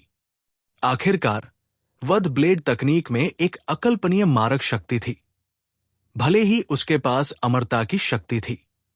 अगर वो ब्लेड से मारा जाता तो उसे अपूरणीय क्षति होती। इस स्थिति के कारण ईश्वर के पुत्र ने एक कदम आगे बढ़ाया और ब्लेड से बच गया। जैसे ही वो वध ब्लेड तकनीक की सीमा से बाहर निकला, वो शून्य जहां वो था पाउडर में बदल गया। उसका दिल कांप उठा। ईश्वर का पुत्र चियांग झान से और भी अधिक डरने लगा था। वो अपने दिल में अच्छी तरह जानता था, उसके सामने इस सुनहरे वस्त्रधारी युवक के पास न केवल असाधारण शक्ति और एक दिव्य हथियार था, बल्कि अत्यंत समृद्ध युद्ध का अनुभव भी था। उसने अब इस युद्ध को कम आंकने की हिम्मत नहीं की। इसके बजाय उसने चियांग झान को एक घातक प्रतिद्वंदी माना। Boom, boom, boom. आसमान में एक के बाद एक बहरे विस्फोट हुए। ईश्वर का पुत्र बरसरकर्स के पागल देवता की तरह था। उसकी आभा जंगली थी और उसकी ताकत अत्याचारी थी। उसकी आंखों में खून के प्यासे हत्या के इरादे भरे हुए थे। उसने दोनों हाथों से ड्रैगन डंडे को सुनहरे सूरज की तरह लहराया। उसने चियांग झान पर बार बार हमला किया। इसी तरह चियांग झान और भी सतर्क था और उसने अपनी पूरी लड़ाकू ताकत का इस्तेमाल किया। उसने कसाई का चाकू अपने हाथ में पकड़ रखा था और खून से लाल रोशनी शैतानी थी। उसकी हत्या के इरादे ने आसमान को भर दिया और उसके साहस को रोका नहीं जा सका। आदमी खाने वाले कबीले के सभी विशेषज्ञ, जिया यू और अन्य लोग बहुत हैरान थे। उन्होंने पहले कभी इतनी खतरनाक नजदीकी लड़ाई नहीं देखी थी। चाहे वो ईश्वर का पुत्र हो या चियांग झान, वे सभी मौत के किनारे पर चल रहे थे। वे कई बार मृत्यु देवता को छूकर निकल गए थे। दूसरे लोग भी देख सकते थे कि ईश्वर के पुत्र और चियांग झान की अपनी अपनी ताकत और कमजोरियां थी और हर एक की अपनी अपनी शंकाएं थी। वे दोनों आसमान में पागलों की तरह लड़े, लेकिन अंत में वे बराबरी पर थे, बराबरी पर। समय तेजी से बीत गया। सूरज उगता और डूबता और तारे चलते। भयंकर युद्ध पूरे दिन और रात तक चलता रहा। दुर्भाग्य से न केवल ईश्वर के पुत्र और चियांग झान ने लड़ना बंद नहीं किया, बल्कि उन्होंने लड़ना भी बंद नहीं किया। वे ऊर्जा के दो स्रोतों की तरह थे। उनकी ऊर्जा कभी खत्म नहीं होगी। मुझे विश्वास नहीं होता कि उनसे निपटना इतना मुश्किल है। जितना ज्यादा वह लड़ता, उतना ही ज्यादा हैरान होता। उसने अपने जीवन में अनगिनत लड़ाइयों का अनुभव किया था। वो दिव्य खंडहरों के जंगल में भाग गया और दुनिया में अजेय था। उसने अनगिनत शक्तिशाली राक्षसी जानवरों का वध किया था। यहां तक कि प्रागैतिहासिक दिव्य जानवर भी उसे देखकर भाग गए। लेकिन आज उसने अपनी सबसे मजबूत युद्ध शक्ति का प्रदर्शन किया। हालांकि वो अभी भी चियांग झान को हराने में असमर्थ था। इतना ही नहीं, वो दिन रात लड़ रहा था, लेकिन वो अभी भी शीर्ष युद्ध शक्ति को बनाए रखने में सक्षम था, क्योंकि उसके पास अमरता की शक्ति थी। हालांकि ये समझना कठिन था कि चियांग झान इतना शक्तिशाली क्यों था। चियांग झान के माथे पर पसीने की बूंदें भी दिखाई दी। हालांकि वो ईश्वर के पुत्र के घातक हमले का विरोध करने में सक्षम था। हालांकि उसके शरीर में 108 जन्मजात स्थानों में संग्रहित ऊर्जा पहले ही खर्च हो चुकी थी। अगर ये इस तथ्य के लिए नहीं होता कि उसने गुप्त रूप से 100 गुना पिघलने वाली शक्ति को सक्रिय किया था, तो वो अब तक मर चुका होता। वो लगातार द्वितीय श्रेणी की स्वर्गीय आत्मा शिरा को परिष्कृत कर रहा था। उसे डर था कि अब तक उसका तेल खत्म हो चुका होगा। लड़ाई के इस बिंदु पर चियांग झान ने पहले ही सैकड़ों हजारों द्वितीय श्रेणी की स्वर्गीय आत्मा शिरा का उपयोग कर लिया था। अंत में अभी भी कोई विजेता या हारने वाला नहीं था, खासकर जब उसने पाया कि अधिक से अधिक बारबेरियन पाइथन वाइल्ड वर्म ईश्वर के पुत्र के शरीर पर दिखाई दे रहे थे। उसकी ताकत भी लगातार बढ़ रही थी और उस पर दबाव एक अभूतपूर्व स्तर पर पहुंच गया था। इस समय उसकी सारी नसें तनावग्रस्त थी। उसने जरा सी भी लापरवाही करने की हिम्मत नहीं की, अन्यथा वो निश्चित रूप से खतरे में पड़ जाएगा। हां, भयंकर युद्ध के बीच में ईश्वर के पुत्र ने अपनी भौहें उठाई। उसकी आंखें, जो सूरज की तरह तप रही थी, पागलपन का संकेत दे रही थी। जब उसने चियांग झान के ब्लेड को अपनी ओर आते देखा, तो उसने उसे चकमा देने की कोशिश भी नहीं की। जाहिर है, वो चियांग झान के ब्लेड को सीधे लेने जा रहा था और इस शक्तिशाली दुश्मन को मारने जा रहा था, जिससे वो अपने दिल की गहराई से डरता था। चियांग झान की पुतलियां सिकुड़ गई। उसने ईश्वर के पुत्र के इरादे को समझ लिया था। हालांकि वो हैरान था, लेकिन वो हमेशा की तरह शांत था। उसने अचानक अपने दाहिने हाथ में चाकू पकड़ लिया और ईश्वर के पुत्र पर हमला कर दिया। उसके बाएं हाथ ने हवा में एक हथियाने वाली हरकत की और पतली हवा से एक छोटा काला झंडा दिखाई दिया। Black monarch sunflower water flag, एक सर्वोच्च दिव्य हथियार जिसे सर्वोच्च दिव्य कलाकृति होने का संदेह है। वो लंबे समय से लड़ रहा था और ईश्वर का पुत्र उसे हर कीमत पर मारने आया था। चियांग झान के पास black monarch sunflower water flag का उपयोग करने के अलावा कोई विकल्प नहीं था। एक पल में उसने 1,00,000 second order heavenly spirit van फेंक दी। जैसे ही सभी second order heavenly spirit van पाउडर में बदल गए, विशाल और शक्तिशाली आध्यात्मिक ऊर्जा black monarch sunflower water flag द्वारा पीछे छोड़े गए कुछ बरकरार सरणी संरचनाओं में घुस गई। तुरंत black monarch sunflower water flag हिल गया और बिजली की गति से तेजी से फैल गया। मोटा झंडा एक स्वर्गीय स्तंभ की तरह था जो ब्रह्मांड का समर्थन करता था। वो झंडा जिसने आकाश को काला कर दिया और सूरज को ढक दिया, उसने पूरे दूसरे स्वर्ग को ढक लिया। यहां तक कि महान सूर्य का प्रकाश भी इसे भेद नहीं सका। काला सम्राट सूरजमुखी जलध्वज जिसने आकाश को काला कर दिया और सूर्य को भी काला कर दिया, जल कानूनों की शक्ति को उभारने लगा। जैसे कि एक उफनती हुई ज्वार, एक अराजक धारा जो पहाड़ों को गिरा सकती थी और समुद्र को उलट सकती थी, 9 स्वर्गों से होकर बह गई। जल के नियम की भयानक शक्ति में एक रहस्यमय और विशाल उछाल था। चाहे सींग वाले ड्रैगन स्टाफ ने उस पर कितना भी प्रहार किया हो, ये चियांग झान को कोई नुकसान नहीं पहुंचा सका। इसके विपरीत इस समय चियांग झान ने वध ब्लेड तकनीक को लहराया और शून्य को काट दिया। खूनी ब्लेड ने ईश्वर के पुत्र को आधा काट दिया। 10 महान सरदारों के विशेषज्ञों सहित सभी लोग दंग रह गए। आदमखोर कबीले के लाखों विशेषज्ञ इतने डर गए कि उनके पैर नरम पड़ गए। वे सभी चौंक गए। उनमें से अनगिनत लोग जमीन पर गिर गए और उनके दिमाग में एक विचार उभरा। उनके सामने ये सुनहरा वस्त्र पहने युवक एक देवता जैसा अस्तित्व था। जिया यू और अन्य लोगों ने भी शानदार मुस्कान दिखाई। चियांग झान तो चियांग झान ही था। वो हमेशा इतना शक्तिशाली और अजेय रहेगा। ईश्वर का पुत्र वास्तव में हार गया। ये कैसे संभव है? मैंने कभी नहीं सोचा था कि इस दुनिया में ईश्वर के पुत्र से भी अधिक शक्तिशाली कोई युवा होगा। ये स्वर्ण वस्त्रधारी युवा पौराणिक सच्चे ईश्वर की तरह ही है। वो न केवल शक्तिशाली है, बल्कि उसके हाथों में 2 दिव्य हथियार भी है। हमारा नरभक्षी कबीला इस युद्ध में पूरी तरह से पराजित हो गया है।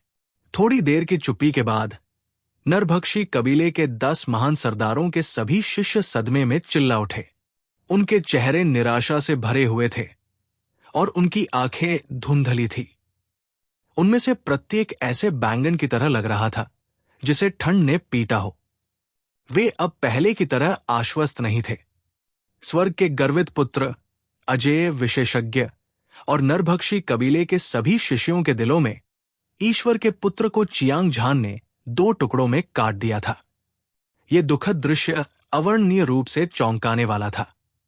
जिया यू और अन्य लोग जयकार कर रहे थे और उनका खून खौल रहा था। उनमें से 1 दर्जन से ज्यादा लोग चियांग झान को घूर रहे थे और उनके प्रति उनकी प्रशंसा स्पष्ट थी। मुझे स्वीकार करना होगा कि मैंने तुम्हें कम आंका है। मुझे उम्मीद नहीं थी कि तुम्हारे पास 2 दिव्य हथियार होंगे। टूटे हुए शून्य में खतरे की चीख सुनाई दी। फिर परमेश्वर के पुत्र का टूटा हुआ शरीर फिर से जुड़ गया। उन्होंने एक और भी बड़ा और लंबा शरीर बनाया। वो चुपचाप वहां खड़ा था। उसकी चमकीली आंखें चियांग झान को एक गंभीर भाव से घूर रही थी, जो उसने पहले कभी नहीं देखा था। युद्ध एक दिन और रात तक चला। शुरू से अंत तक परमेश्वर का पुत्र नुकसान में था। इसने उसके अजेय आत्मविश्वास को एक विनाशकारी झटका दिया था। हालांकि बस एक पल में वो एक बार फिर अपने अलग और उदासीन रवैये पर लौट आया था। परमेश्वर के पुत्र ने चियांग झान को ठंडेपन से देखा और गहरी सोच में पड़ गया। वो चियांग झान से बहुत डरता था। ये एक मानवीय प्रतिभा थी जिसे उसने पहले कभी नहीं देखा था। वो इतना शक्तिशाली था कि वो भी उसे हरा नहीं सका। हालांकि चाहे चोट कितनी भी गंभीर क्यों न हो, ईश्वर का पुत्र एक पल में अपनी चरम अवस्था में वापस आ सकता था। इतने शक्तिशाली लाभ के साथ चियांग झान का तो कहना ही क्या, भले ही दूसरे स्वर्ग के सभी विशेषज्ञ एक साथ हमला कर दें, वो एक अपराजेय स्थिति में था। इस लड़ाई में हालांकि ईश्वर का पुत्र चियांग झान को हरा नहीं सका, लेकिन वो हार भी नहीं गया, क्योंकि वो अभी भी अपनी सबसे मजबूत अवस्था में था। चियांग झान उसे ज्यादा से ज्यादा क्यूई के मामले में हरा सकता था, लेकिन वास्तव में उसने उसे कोई नुकसान नहीं पहुंचाया। इसके अलावा ईश्वर के पुत्र को याद आया कि दिव्य खंडहर खुलने वाला था। जब वो दिव्य खंडहर में प्रवेश करेगा तो उसे निश्चित रूप से अधिक धन प्राप्त होगा। उस समय चियांग झान को मारना उसके हाथ को झटकने जितना आसान होगा। लानत है, मुझे इस लड़ाई में बहुत बड़ा नुकसान हुआ है। उसी समय चियांग झान ने अपना सिर हिलाया। हालांकि उसने परमेश्वर के पुत्र के दोनों हाथ काट दिए थे और उसे आधे में काट दिया था, लेकिन परमेश्वर के पुत्र के लिए ये चोटें अर्थहीन थी। इसके विपरीत युद्ध की शुरुआत से लेकर अब तक चियांग झान ने 10 लाख या सैकड़ों हजारों द्वितीय श्रेणी की स्वर्गीय आत्मा शिरा का उपयोग किया था। इस दृष्टिकोण से न केवल उसने ऊपरी हाथ हासिल नहीं किया, बल्कि उसे बहुत बड़ा नुकसान भी हुआ। इसमें कोई मदद नहीं की जा सकती थी। परमेश्वर के पुत्र ने मध्यकाल के चरण तक अविनाशी कानून की साधना की थी, जिसने उसे एक अविनाशी शक्ति दी जो उसके भौतिक शरीर से 1000 गुना अधिक शक्तिशाली थी। ये अतुलनीय रूप से रहस्यमय और अथाह था।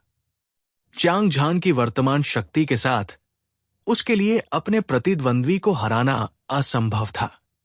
हालांकि उसने 10 लाख या सैकड़ों हजारों द्वितीय श्रेणी की स्वर्गीय आत्मा शिरा खो दी थी, चियांग झान अभी भी परमेश्वर का पुत्र था।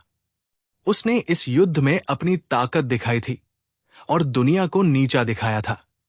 इसके अलावा उसने परमेश्वर के पुत्र के दोनों कटे हुए हाथों को सील कर दिया था। इसमें एक अविनाशी शरीर की 1000 गुना शक्ति थी। भविष्य में हालांकि वो इस रहस्यमय शक्ति को नियंत्रित करने में भी सक्षम होगा। इसके अलावा दिव्य खंडहर खुलने वाला था।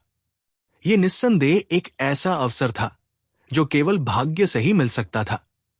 चियांग झान प्रत्याशा से भर गया था। जब उसने ये सोचा तो उसका उदास मुंह दूर हो गया।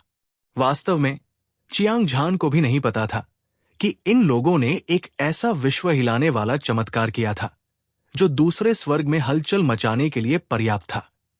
आपको यह जानना चाहिए कि उस समय दूसरे स्वर्ग की प्रमुख शक्तियों ने गठबंधन बनाने के लिए अनगिनत विशेषज्ञों को भेजा था। उन्होंने दिव्य खंडहरों की खोज के लिए दिव्य खंडहरों के जंगल में प्रवेश करने की कोशिश की थी, लेकिन अंत में वे सभी मानवभक्षी कबीले द्वारा मिटा दिए गए थे। उस खूनी लड़ाई के बाद से दिव्य खंडहरों का जंगल लगभग मानव मार्शल आर्टिस्ट की निषिद्ध भूमि बन गया था। बहुत कम लोग चुपके से अंदर जाने की हिम्मत करते थे। भले ही कुछ ऐसे थे जो मौत से नहीं डरते थे। अंत में वे सभी यही मर जाएंगे। हालांकि आज चियांग झान और अन्य लोगों ने पहले 10 महान सरदारों को बुरी तरह घायल कर दिया, फिर परमेश्वर के पुत्र को हरा दिया। यदि ये शानदार युद्ध परिणाम फैलाया जाता तो पूरा दूसरा स्वर्ग कोहराम मचा देता और हर कोई चौंक जाता। ये कैसे है? क्या हम अभी भी लड़ाई जारी रखना चाहते हैं? चियांग झान गर्व से शून्य में खड़ा था। उसकी उंगली आकाश और पृथ्वी की ओर इशारा कर रही थी और ऐसा लग रहा था जैसे वो पहाड़ों और नदियों को निगल सकती है। वो इस दुनिया में अजेय था। उसकी आंखें, जो सूर्य, चंद्रमा और सितारों की तरह चमकीली थी, परमेश्वर के पुत्र को घूर रही थी और ठंडी आवाज में पूछ रही थी। उसकी ठंडी, गरिमापूर्ण और भयावह आवाज एक सम्राट की तरह थी जो एक नीच आम आदमी से पूछताछ कर रहा था। उसकी शक्ति ने स्वर्ग और पृथ्वी को हिला दिया और ये पूरे स्थान पर फैल गया। इस समय चांग झान में अब परमेश्वर के पुत्र से लड़ने का मूड नहीं था, क्योंकि वो अपने प्रतिद्वंद्वी को हराने में असमर्थ था। अगर वो लड़ाई जारी रखता तो ये ऊर्जा की बर्बादी होती और वो और भी अधिक द्वितीय श्रेणी की स्वर्गीय आत्मा शिराक हो सकता था। चियांग झान स्वाभाविक रूप से नहीं चाहता था कि ऐसी निरर्थक लड़ाई जारी रहे। उसने अपने दिल में सोचा, अविनाशी मांस शरीर की शक्ति को समझने के लिए मेरी प्रतीक्षा कर रहा था। दिव्य खंडहरों में एक भाग्यशाली मुठभेड़ प्राप्त करने के बाद मैं ईश्वर के पुत्र के साथ एक टकराव करूंगा। मैं बिना किसी संदेह के जीत जाऊंगा। मानवभक्षी कबीले के सभी विशेषज्ञ ईश्वर के पुत्र को घूर रहे थे और वे सभी चुप हो गए। लड़ो, हम कैसे लड़े? ईश्वर के पुत्र का चेहरा उदास था और उसकी भौहें कसकर सिकुड़ी हुई थी। उसने चियांग झान को चमकीली निगाहों से देखा। ऐसा लग रहा था जैसे वो अपने दिल में इस आकृति को दृढ़ता से याद रखना चाहता था, भले ही उसके पास अभी भी शीर्ष युद्ध शक्ति थी। वो चियांग झान के साथ केवल बराबरी तक लड़ सकता था और उसके जीतने की संभावना स्वर्ग जितनी अधिक थी। इसके अलावा उसके दिल में लड़ाई का प्रबल इरादा पहले ही खत्म हो चुका था। इस समय उसकी सारी उम्मीदें दिव्य खंडहरों पर टिकी थी। केवल एक और महान भाग्यशाली मुठभेड़ प्राप्त करके ही वो चियांग झान को मार सकता था। वो एक बार फिर से आदमखोर कबीले में अपना सर्वोच्च स्थान स्थापित कर लेगा। बेशक ईश्वर का पुत्र आदमखोर कबीले के सभी विशेषज्ञों को चियांग झान और अन्य लोगों पर एक साथ हमला करने का आदेश दे सकता था। हालांकि ये चियांग झान और अन्य लोगों को मारने के लिए पर्याप्त नहीं हो सकता था। आखिरकार चियांग झान और अन्य लोग बहुत शक्तिशाली थे। उनमें से प्रत्येक पिछले वाले से अधिक भयानक था। उनमें से प्रत्येक वर्ष के 10वें स्तर के शिखर चंद्रचरण अजय विशेषज्ञ के बराबर था। जब एक महान युद्ध छिड़ जाता है तो दोनों पक्षों को भारी नुकसान उठाना पड़ता है। इस तरह की लड़ाई आदमखोर कबीले के लिए हानिकारक थी, लेकिन इससे उन्हें कोई लाभ नहीं हुआ। स्वाभाविक रूप से ईश्वर का पुत्र इतनी आसानी से युद्ध में नहीं जाएगा। 10 महान सरदारों सहित आदमखोर कबीले के लाखों विशेषज्ञों ने चुपचाप परमेश्वर के पुत्र को देखा। जब उन्होंने पाया कि उसकी आंखों में लड़ने की भावना गायब हो गई है, तो उन्हें तुरंत पता चल गया कि ये लड़ाई समाप्त हो गई है। परमेश्वर का पुत्र पराजित हो चुका था और आदमखोर कबीले के 10 महान सरदार लगभग मर चुके थे। ये भीषण युद्ध अब तक चल रहा था। आदमखोर कबीले का हर विशेषज्ञ हताश हो चुका था। तुरंत उन्होंने अपना ध्यान चियांग झान पर केंद्रित कर दिया। ये सुनहरा वस्त्र पहने युवक एक धधकते सूरज की तरह था और कोई भी उसे अपने सामने नहीं देख पाएगा। आदमखोर कबीले के विशेषज्ञ चियांग झान से डरते और भयभीत थे, लेकिन वे उससे बहुत प्रभावित भी थे।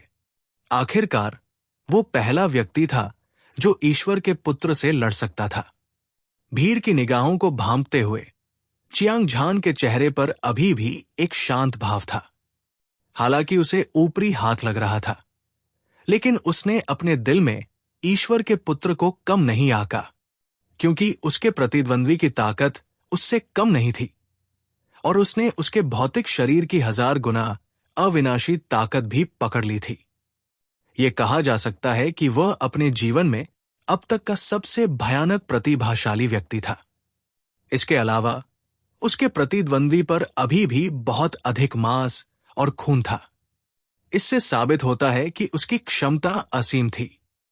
अगर सभी बर्बर अजगर जंगली कीड़े जाग जाते तो कोई नहीं जानता। बच्चा, मैं तुम्हें याद रखूंगा। अगली बार जब हम मिलेंगे तो मैं सुनिश्चित करूंगा कि तुम बिना किसी कब्रिस्तान के मरो। जैसा कि सभी को उम्मीद थी, ईश्वर के पुत्र ने हार मान ली। उसने चियांग झान को आखिरी बार देखा, शर्म और उत्साह दोनों महसूस कर रहा था। शर्म की बात यह थी कि आदमखोर कबीले के नंबर एक विशेषज्ञ के रूप में वो एक मानव युवक को हराने में असमर्थ था। वो उत्साहित था कि उसे एक शक्तिशाली प्रतिद्वंदी मिला था और वो फिर कभी अकेला नहीं रहेगा। एक लंबी गर्जना के साथ ईश्वर का पुत्र एक दिव्य इंद्रधनुष में बदल गया और दूर तक फैल गया। जैसा कि कहावत है, एक आदमी बिना सिर के नहीं चलता है और एक पक्षी बिना सिर के नहीं उड़ता है। ईश्वर के पुत्र के चले जाने के बाद आदमखोर कबीले के 10 महान सरदारों के सैकड़ों हजारों विशेषज्ञ तुरंत युद्ध के मैदान से बवंडर की तरह चले गए। चियांग झान ने वध ब्लेड तकनीक को बनाए रखा, ये सोचते हुए कि कैसे जल्द से जल्द अपनी ताकत में सुधार किया जाए। दूसरों के लिए ये एक ऐसा कदम था जिसने उन्हें ईश्वर के पुत्र से आगे निकलने की अनुमति दी। हालांकि उसके पास समय कानून के 2 टुकड़े थे। एक को जल शैतान बूढ़े आदमी ने पीछे छोड़ दिया था और दूसरा स्वर्णाक वाले चूहे का शिकार करके प्राप्त किया गया था। समय कानून के ये दोनों टुकड़े महान पूर्णता चरण तक पहुंच चुके थे और उनमें समय की असीम शक्ति समाहित थी। वे कम से कम किसी की साधना को 2 छोटे क्षेत्रों तक बढ़ा सकते थे। वर्तमान में चियांग झान वर्ष चंद्रमा चरण 5वीं परत तक पहुंच गया था, अगर वो 7वीं परत में कदम रख सकता था। इसके अलावा उसने ईश्वर के पुत्र की 2 टूटी भुजाओं को सील कर दिया था। जब तक वो समय के प्रवाह को उलट सकता था, वो अपने शरीर की अविनाशी शक्ति को समझने में सक्षम होगा, जो उसके भौतिक शरीर से 1000 गुना अधिक शक्तिशाली थी। सबसे महत्वपूर्ण बात यह थी कि चियांग झान जानता था कि दिव्य खंडहर जल्द ही खुलने वाला था। जब तक वो इसमें प्रवेश कर सकता था, उसे दृढ़ विश्वास था कि वो एक बहुत बड़ा सौभाग्य प्राप्त करने में सक्षम होगा। थोड़ी देर सोचने के बाद चियांग झान जिया यू और अन्य लोगों के पास गया। उसने उन्हें अपने विचार बताए और फिर जमीन पर बैठ गया। उसने जल शैतान बूढ़े आदमी और सुनहरी नाक वाले चूहे द्वारा छोड़े गए समय कानून को परिष्कृत करना शुरू कर दिया, जबकि अन्य उसके चारों ओर पहरा दे रहे थे। धमाका! चियांग झान के शरीर के भीतर से अचानक एक हिंसक विस्फोट हुआ। उसके बाद 2 मोटे और मोटे समय कानून एक राजसी और विशाल समय में बदल गए। ऐसा लगा जैसे कोई पहाड़ी धारा फूट पड़ी हो। समुद्र बांध को तोड़कर 108 जन्म स्थानों में भव्य तरीके से घुस गया। इस समय चियांग झान ने अपने दिमाग को केंद्रित किया और अपनी पूरी ताकत से समय की विशाल शक्ति को परिष्कृत किया। उसके बाद उसने इसे एक के बाद एक जन्म स्थान क्रिस्टल वॉल में मिला दिया। 2 घंटे बाद, जैसी कि उम्मीद थी, चियांग झान ने वर्ष चंद्रमा चरण 7वीं परत में कदम रखा था। वो स्पष्ट रूप से महसूस कर सकता था कि समय की शक्ति पर उसका नियंत्रण बहुत बढ़ गया था। अपनी उंगली के एक झटके से वो 3000 वर्षों के प्रवाह को उलट सकता था। इस जादुई क्षमता ने उसे 108 जन्म स्थानों में संग्रहित ऊर्जा को अपने दिल की इच्छा के अनुसार संघनित करने की अनुमति दी। इसके अलावा उसके पास पर्याप्त द्वितीय श्रेणी की स्वर्गीय आत्मा शिरा थी, जिसने उसकी ताकत को तेजी से बढ़ाने की अनुमति दी। उसकी ताकत बढ़ती रही। चियांग झान के शरीर से भयानक ऊर्जा निकल रही थी। दूर से ये एक ज्वालामुखी की तरह लग रहा था, जो पागलपन से फट रहा था, और ये दमन की एक मजबूत भावना से भरा हुआ था। शक्तिशाली ऊर्जा को महसूस करते हुए हालांकि चियांग झान उत्साहित था, फिर भी उसने अपना धैर्य बनाए रखा। बिना किसी हिचकिचाहट के उसने तुरंत अपना सारा ध्यान अपने शरीर की अविनाशी शक्ति को समझने पर केंद्रित कर दिया, जो पहले से 1000 गुना अधिक शक्तिशाली थी।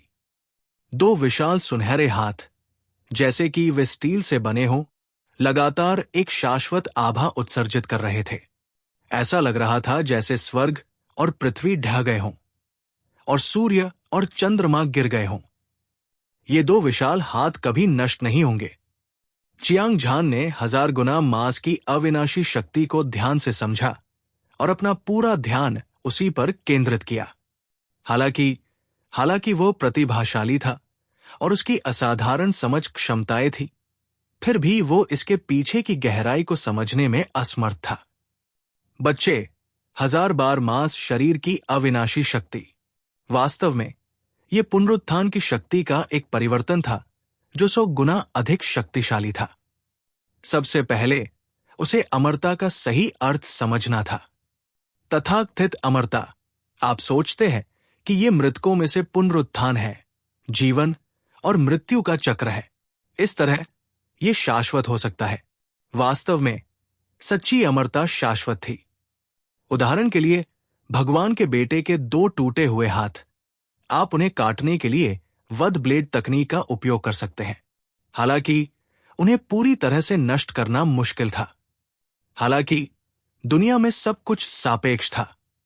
यह वही सिद्धांत था जिसे कभी नष्ट नहीं किया जा सकता था। साधारण शक्तियों को कभी नष्ट नहीं किया जा सकता था। हालांकि जब अन्य विशेष विशेषताओं को मध्य अवधि चरण में विकसित किया जाता है तो यह विनाश का कारण होगा। पिल सेंट हेवनली मास्टर ने हल्के से हंसा। वो महसूस कर सकता था कि चियांग झान को अपनी साधना में कुछ कठिनाइयों का सामना करना पड़ा था। इसलिए उसने उसे समझाया। सभी देवताओं से ऊपर के प्रभु स्वर्गीय गुरु के रूप में पिल सेंट स्वर्गीय गुरु के पास एक मजबूत आधार था जिसने उन्हें सब कुछ जानने की अनुमति दी, जिसमें उनके शरीर की अमर शक्ति भी शामिल थी जो उनके शरीर से 1000 गुना अधिक शक्तिशाली थी। इसके अलावा उन्होंने पहले से ही इस तरह की शक्ति में महारत हासिल कर ली थी। इसलिए चियांग झान का मार्गदर्शन करना उनके लिए बहुत मददगार होगा। अचानक पिल सेंट स्वर्गीय गुरु ने अपनी शक्तिशाली आत्मा शक्ति का उपयोग करके एक तीखी तलवार को संघनित किया। ऐसा लग रहा था कि ये 9 स्वर्गों को भेद सकती है, ईश्वर के दायरे को चीर सकती है और अराजकता को काट सकती है। ये तलवार क्रिस्टल स्पष्ट और सरल थी। ये एक तेज शक्ति उत्सर्जित कर रही थी जो चियांग झान की आत्मा पर वार करती रही। चियांग झान को लगा कि उसकी दृष्टि काली हो गई है, उसकी आत्मा बिखर गई थी, लेकिन उसे कोई दर्द महसूस नहीं हुआ। इसके अलावा क्योंकि उसने अविनाशी कानून को समझ लिया था, पुनरुत्थान की शक्ति पहले की तुलना में 100 गुना अधिक शक्तिशाली थी। उसकी बिखरी हुई आत्मा तुरंत वापस संघनित हो गई। मेरी आत्मा बिखर गई है, ये नष्ट क्यों नहीं हुई? पिल सेंट हेवनली मास्टर की आवाज अचानक तेज और स्पष्ट हो गई, जिसने सभी को चौंका दिया।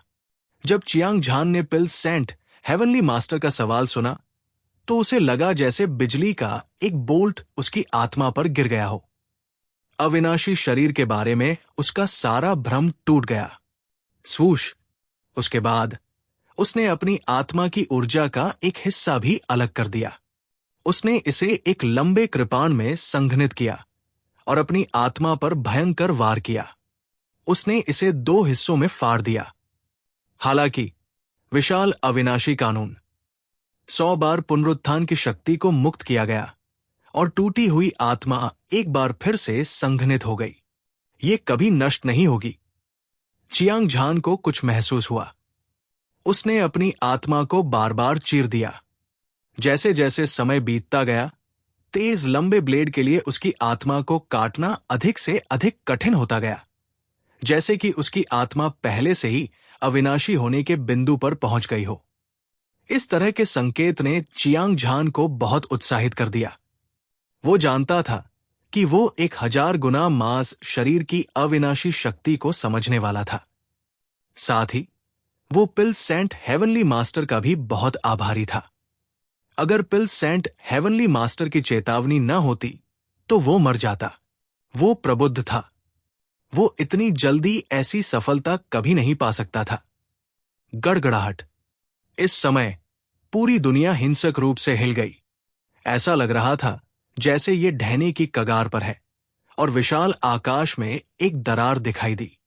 पहले तो ये एक धागे की तरह था, लेकिन सांस लेने में लगने वाले समय में ये एक खाई बन गई। इससे एक रहस्यमय आभा निकल रही थी जिसने सभी का ध्यान आकर्षित किया। क्या दिव्य खंडहर खुल गए हैं।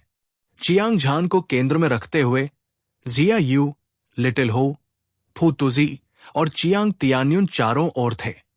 चियांग एओ, फैंगक्सिन, वाइजिंगकोंग, बाइबिंग और व्हाइट स्नो सभी चिल्ला रहे थे। चियांग झान को लगा कि कुछ अजीब हो रहा है और उसने तुरंत अपनी आंखें खोली। उसने अपना सिर उठाया और आसमान में खाई को देखा।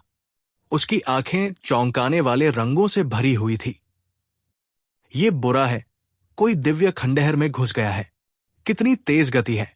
मुझे आश्चर्य है कि वो विशेषज्ञ कौन है।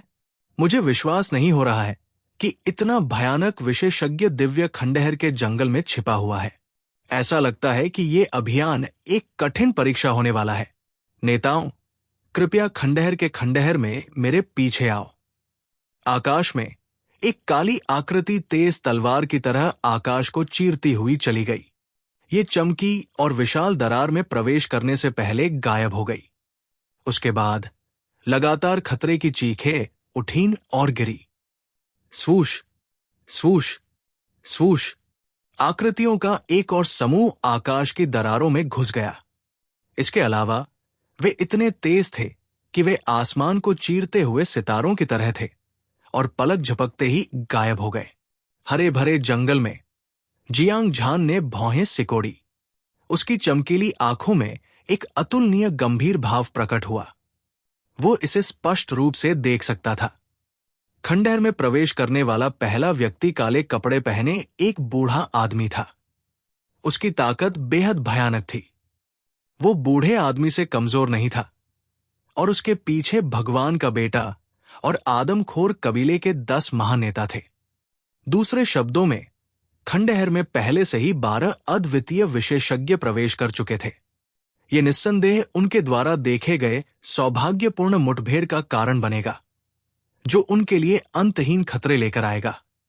आखिरकार काले वस्त्र पहने बूढ़े आदमी, भगवान के बेटे और आदमखोर कबीले के 10 नेताओं सहित उनमें से प्रत्येक पिछले से अधिक शक्तिशाली था। यदि चियांग झान और अन्य भी दिव्य खंडहर में प्रवेश करते तो एक भयंकर युद्ध अवश्यंभावी रूप से छिड़ जाता। चियांग झान डरता नहीं था। अपनी ताकत और नींव के साथ वो किसी भी शक्तिशाली दुश्मन से लड़ सकता था।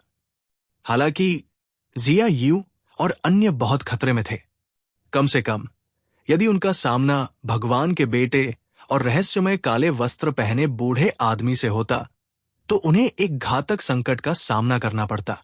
हालांकि खतरा और अवसर एक साथ थे। खतरे से ही धन की प्राप्ति होती है। चियांग झान और अन्य लोग इस सिद्धांत को जानते थे। सभी आपको इस परीक्षण के दौरान सावधान रहना चाहिए। यदि आप किसी मजबूत दुश्मन का सामना करते हैं तो आपको सबसे पहले अपनी जान बचानी होगी। सभी को याद दिलाने के बाद चियांग झान आसमान में उड़ गया और आसमान की दरार की ओर भागा। वो जिया यू, लिटिल हो, बुद्ध और पुराने पूर्वज गोल्डन फ्लड ड्रैगन का पीछा करता हुआ आगे बढ़ा। चियांग तियान्युन, चियांग एओ, फैंगक्सिन, वेई जिंगटियन और बाइबिंग, बाइजू, चू हनफेंग, एओ चांगकोंग और अन्य लोग भी अंदर घुस गए। गड़गड़ाहट। जिस क्षण वे खंडहर में घुसे, हवाएं और बादल अस्त व्यस्त हो गए, अंतरिक्ष विकृत हो गया और पूरा आकाश और पृथ्वी उलट गई लग रही थी। सभी को लगा जैसे उनकी आत्माएं टूट गई हों और उनकी आंखों के सामने सब कुछ काला हो गया हो। अगले ही पल आकाश और पृथ्वी शांत हो गई। फिर भी चियांग झान हैरान था, क्योंकि वो एक अंतहीन खाई में पहुंच गया था। एक खाई जो 9 नरकों की तरह थी। इसका कोई अंत नहीं था। मिट्टी गहरे लाल रंग की थी, मानो खून में भीग गई हो। हर जगह सफेद हड्डियां थी। एक अजीब सी रोशनी से टिमटिमा रही थी। उससे एक रहस्यमय और राजसी शक्ति निकल रही थी, जो तीव्र दबाव से भरी हुई थी। कोई भी व्यक्ति ऐसी भयानक जगह को अचानक देखकर चौंक जाएगा। हालांकि चियांग झान एक घमंडी आदमी था जिसने अनगिनत लड़ाइयां लड़ी थी। स्वाभाविक रूप से वो इसके बारे में कोई उपद्रव नहीं करेगा।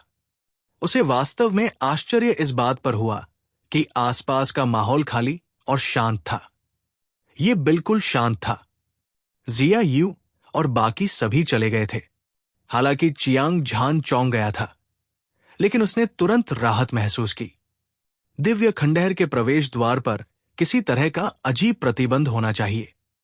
शायद इसने जिया यू और बाकी लोगों को दूसरी जगह पहुंचा दिया हो, लेकिन वे सभी दिव्य खंडहर में थे। उसे विश्वास था कि वे बहुत जल्द फिर से मिलेंगे।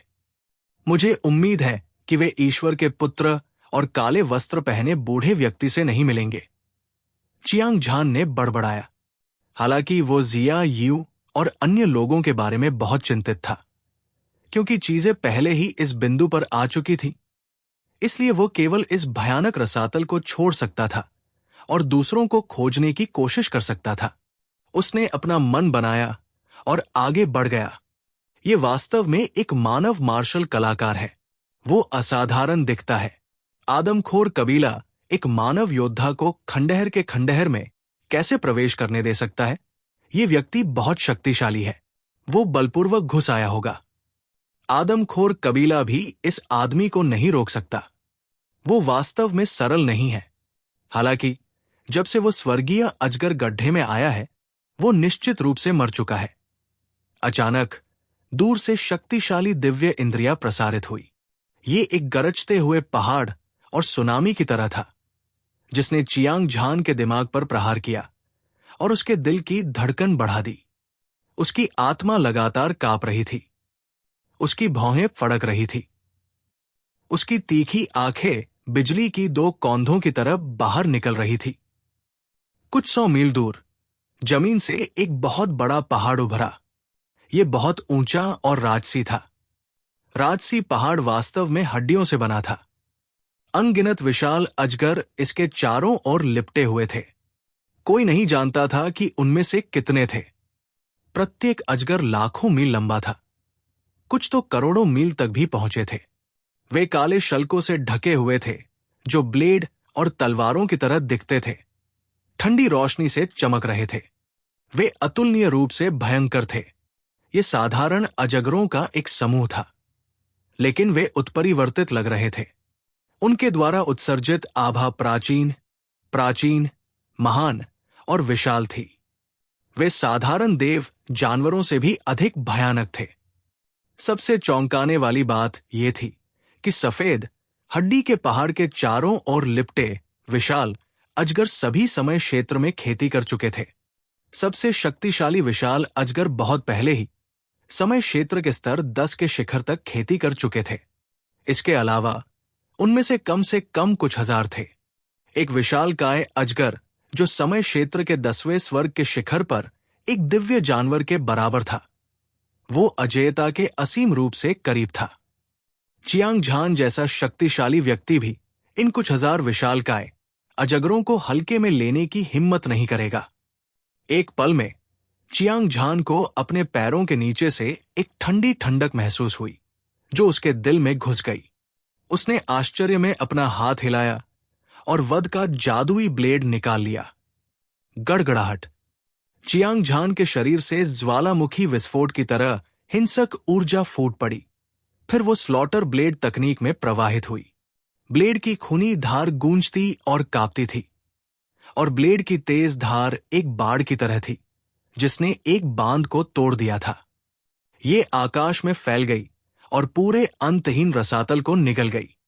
युद्ध के लिए तैयार होने के बाद चियांग झान ने सभी विशालकाय अजगरों को ठंडे दिमाग से देखा। उसकी अजेय और दबंग आभा ने उसके चारों ओर की हवा और बादलों को जमने पर मजबूर कर दिया। फिर उसने सफेद हड्डी के पहाड़ पर विशालकाय अजगरों को देखा। वे सभी अपने विशाल शरीर को मोड़ रहे थे और चियांग झान की ओर उड़ रहे थे। वहां हजारों की संख्या में विशालकाय अजगर थे, जो राक्षसों की सेना की तरह लग रहे थे। वे आक्रामक थे, आकाश और पृथ्वी को हिला रहे थे, आकाश को चीर रहे थे और सब कुछ कुचल रहे थे। शून्य में राक्षसी ऊर्जा का एक तूफान उठ खड़ा हुआ। मजबूत राक्षसी ऊर्जा एक उग्र तूफान की तरह थी, जो आकाश की ओर बढ़ रही थी। सभी विशाल अजगर दौड़े और जल्दी से एक रहस्यमय संरचना बनाई, चियांग झान पर विनाशकारी हमला किया। धमाका, धमाका, धमाका। 10वीं परत के वर्ष के चंद्रमा चरण के शिखर पर पहुंचे कुछ हजार विशाल अजगरों सहित सभी विशाल अजगरों ने एक भयानक ऊर्जा छोड़ी। ऐसा लग रहा था मानो ब्रह्मांड की सभी आकाश गंगाएं उनकी ओर दौड़ रही हों। ऐसे कोई शब्द नहीं थे जो चौंकाने वाले दृश्य का वर्णन कर सकें। केवल इतना ही नहीं, बल्कि हजारों ऊर्जाओं में सभी प्रकार के विशेष नियम शामिल थे और उनमें से प्रत्येक प्रारंभिक अवधि चरण में पहुंच गया था। वे इतने शक्तिशाली थे कि ऐसा लग रहा था जैसे वे किसी भी क्षण ढह जाएंगे। विशेष रूप से संरचना के संवर्धन के तहत सभी शक्तियां एक साथ विलीन हो गई थी। इसने एक बाड़ का निर्माण किया जो स्वर्ग और पृथ्वी को नष्ट कर सकता था, और जहां भी ये गुजरता वो सब कुछ नष्ट कर देता। हवा और बादल बिखर गए, हवा ढह गई और विशाल आकाश ढह गया। पूरे रसातल में अनगिनत दरारें दिखाई दी। चियांग झान के चेहरे का भाव बदल गया। हालांकि ये विशाल अजगर उसके जितने शक्तिशाली नहीं थे, लेकिन संख्या के मामले में वे उससे बेहतर थे। हजारों विशाल अजगरों के साथ, जो दिव्य जानवरों की तरह दिखते थे, एक भव्य संरचना बनाते हुए अगर वो उनसे सीधे लड़ता तो वो गंभीर रूप से घायल हो जाता। खतरे का सामना करते हुए उसने अपना शरीर हिलाया और आकाश में उड़ गया। अतुलनीय रूप से शक्तिशाली ऊर्जा प्रवाह को चकमा देने के बाद उसने ऊपर से नीचे देखा और अपनी कृपाण से वार किया। मृत्यु भक्षण करती है। वूश! ब्लेड की एक चमक के साथ दुनिया बिखर गई। एक मोटी और दबंग ऊर्जा सितारों की नदी की तरह बह रही थी, जो पहाड़ों और नदियों को निगल रही थी। काली ब्लेड की रोशनी हिंसक रूप से हिल रही थी, जैसे कि एक बवंडर सभी विशाल अजगरों की ओर बढ़ रहा हो। दुर्भाग्य से इसका कोई फायदा नहीं हुआ। हजारों विशाल अजगरों द्वारा बनाई गई संरचना राजसी और अतुलनीय रूप से अद्भुत थी। विशाल अजगरों की सारी शक्ति एक साथ मिलकर एक अकल्पनीय परिवर्तन पैदा करती है। फिर यह अंतहीन रूप से विकसित हुआ और अंततः किसी की आत्मा को हिला देने के लिए पर्याप्त शक्तिशाली हो गया। जब उन्हें पता चला कि चियांग झान ने बेशर्मी से हमला किया है, तो सभी विशाल अजगरों ने एक बार फिर बहुत अधिक शक्ति का इस्तेमाल किया और जवाबी हमला किया। धमाका, धमाका, धमाका। एक बहरा करने वाला विस्फोट सुना गया। अद्वितीय कृपाण की रोशनी सड़े हुए लकड़ी की तरह कुचल गई। फिर भी बढ़ती ऊर्जा ने कहर बरपाना बंद नहीं किया। इसके बजाय ये चियांग झान की ओर बढ़ती रही। ये मक्खन को काटने वाले गर्म चाकू की तरह था, जो सब कुछ नष्ट कर रहा था। इसे कोई नहीं रोक सकता था। ऐसा लग रहा था कि विशाल ऊर्जा प्रवाह नुवे स्वर्ग को नष्ट करने वाला था। इसके अलावा इसने स्थानिक अवरोध को नजरअंदाज कर दिया। समय बीतता गया और एक पल के 1000वें हिस्से में यह चियांग झान के सामने प्रकट हुआ। इस समय चियांग झान के लिए चकमा देने के लिए पहले से ही बहुत देर हो चुकी थी। हालांकि वो चौंक गया था, लेकिन वो शांत और संयमित था। तुरंत उसने पैत्रिक ड्रैगन की रक्तरेखा को मुक्त कर दिया और अपनी सबसे मजबूत लड़ाकू शक्ति को उजागर किया। उसके बाद उसने वध ब्लेड तकनीक को लहराया और शून्य को काट दिया। एक चोटी का प्रहार। चियांग झान ने बिना कुछ रोके अपना सबसे शक्तिशाली हमला किया। रक्तलाल ब्लेड शून्य को चीरता हुआ निकल गया। मोटी ब्लेड की रोशनी 9 स्वर्ग शिखर से एक दिव्य दंड की तरह थी। ये बढ़ती ऊर्जा धारा से टकरा गई। एक विस्फोट सुना गया। चियांग झान को लगा जैसे वो खून की बारिश में फट गया हो। हालांकि उसने आखिरकार अविनाशी कानून को समझ लिया था और पुनरुत्थान की शक्ति, जो पहले से 100 गुना अधिक शक्तिशाली थी, मुक्त हो गई थी। सारा खून एक तूफान की तरह इकट्ठा हो गया, जिससे एक और भी अधिक शक्तिशाली शिवालय बन गया, एक और भी अधिक मजबूत शरीर। हालांकि चियांग झान वापस जीवित हो गया था। उसका चेहरा पीला पड़ गया था और उसके मुंह के कोने से खून बह रहा था। उसकी क्यूई तेजी से कमजोर हो रही थी। वो सिर से पैर तक टुकड़ों में कट जाने का दर्द महसूस कर सकता था और वो सदमे में था। सिर्फ एक वार में चांग झान गंभीर रूप से घायल हो गया। हालांकि ये उसे मारने के लिए पर्याप्त नहीं था, लेकिन उसकी ताकत भी अपने चरम पर नहीं थी। इस तरह वो निस्संदेह एक निराशाजनक स्थिति में गिर गया था। इस समय चांग झान का मूड बेहद भारी था। ऐसा कहा जाता था कि दिव्य खंडहर एक प्राचीन देवता द्वारा छोड़ा गया युद्ध क्षेत्र था। शायद इसमें बहुत ज्यादा खजाने हों, लेकिन इस स्थानिक क्षेत्र में रहने वाले राक्षसी जानवरों ने स्पष्ट रूप से अंतहीन लाभ प्राप्त किए थे। साधारण विशाल अजगर दिव्य जानवरों की तरह शक्तिशाली हो गए थे, और उनमें से बहुत सारे भी थे। जो संरचना बनाई गई थी उसमें व्यक्ति की शक्ति को अनंत रूप से बढ़ाने की क्षमता थी, और ये वर्ष चंद्रचरण अजेय विशेषज्ञ की 10वीं परत के शिखर को मारने के लिए पर्याप्त से अधिक थी। यदि कोई इस खतरनाक जगह में प्रवेश करता है तो जब तक कि वो ईश्वर के पुत्र जैसा राक्षसी प्राणी न हो, जिसने अपने भौतिक शरीर की अविनाशी शक्ति को 1000 गुना समझ लिया हो। चियांग झान द्वारा वर्ष चंद्रचरण 7वीं परत तक साधना करने के बाद ही वो समतल जमीन पर चलने में सक्षम हो सकता था।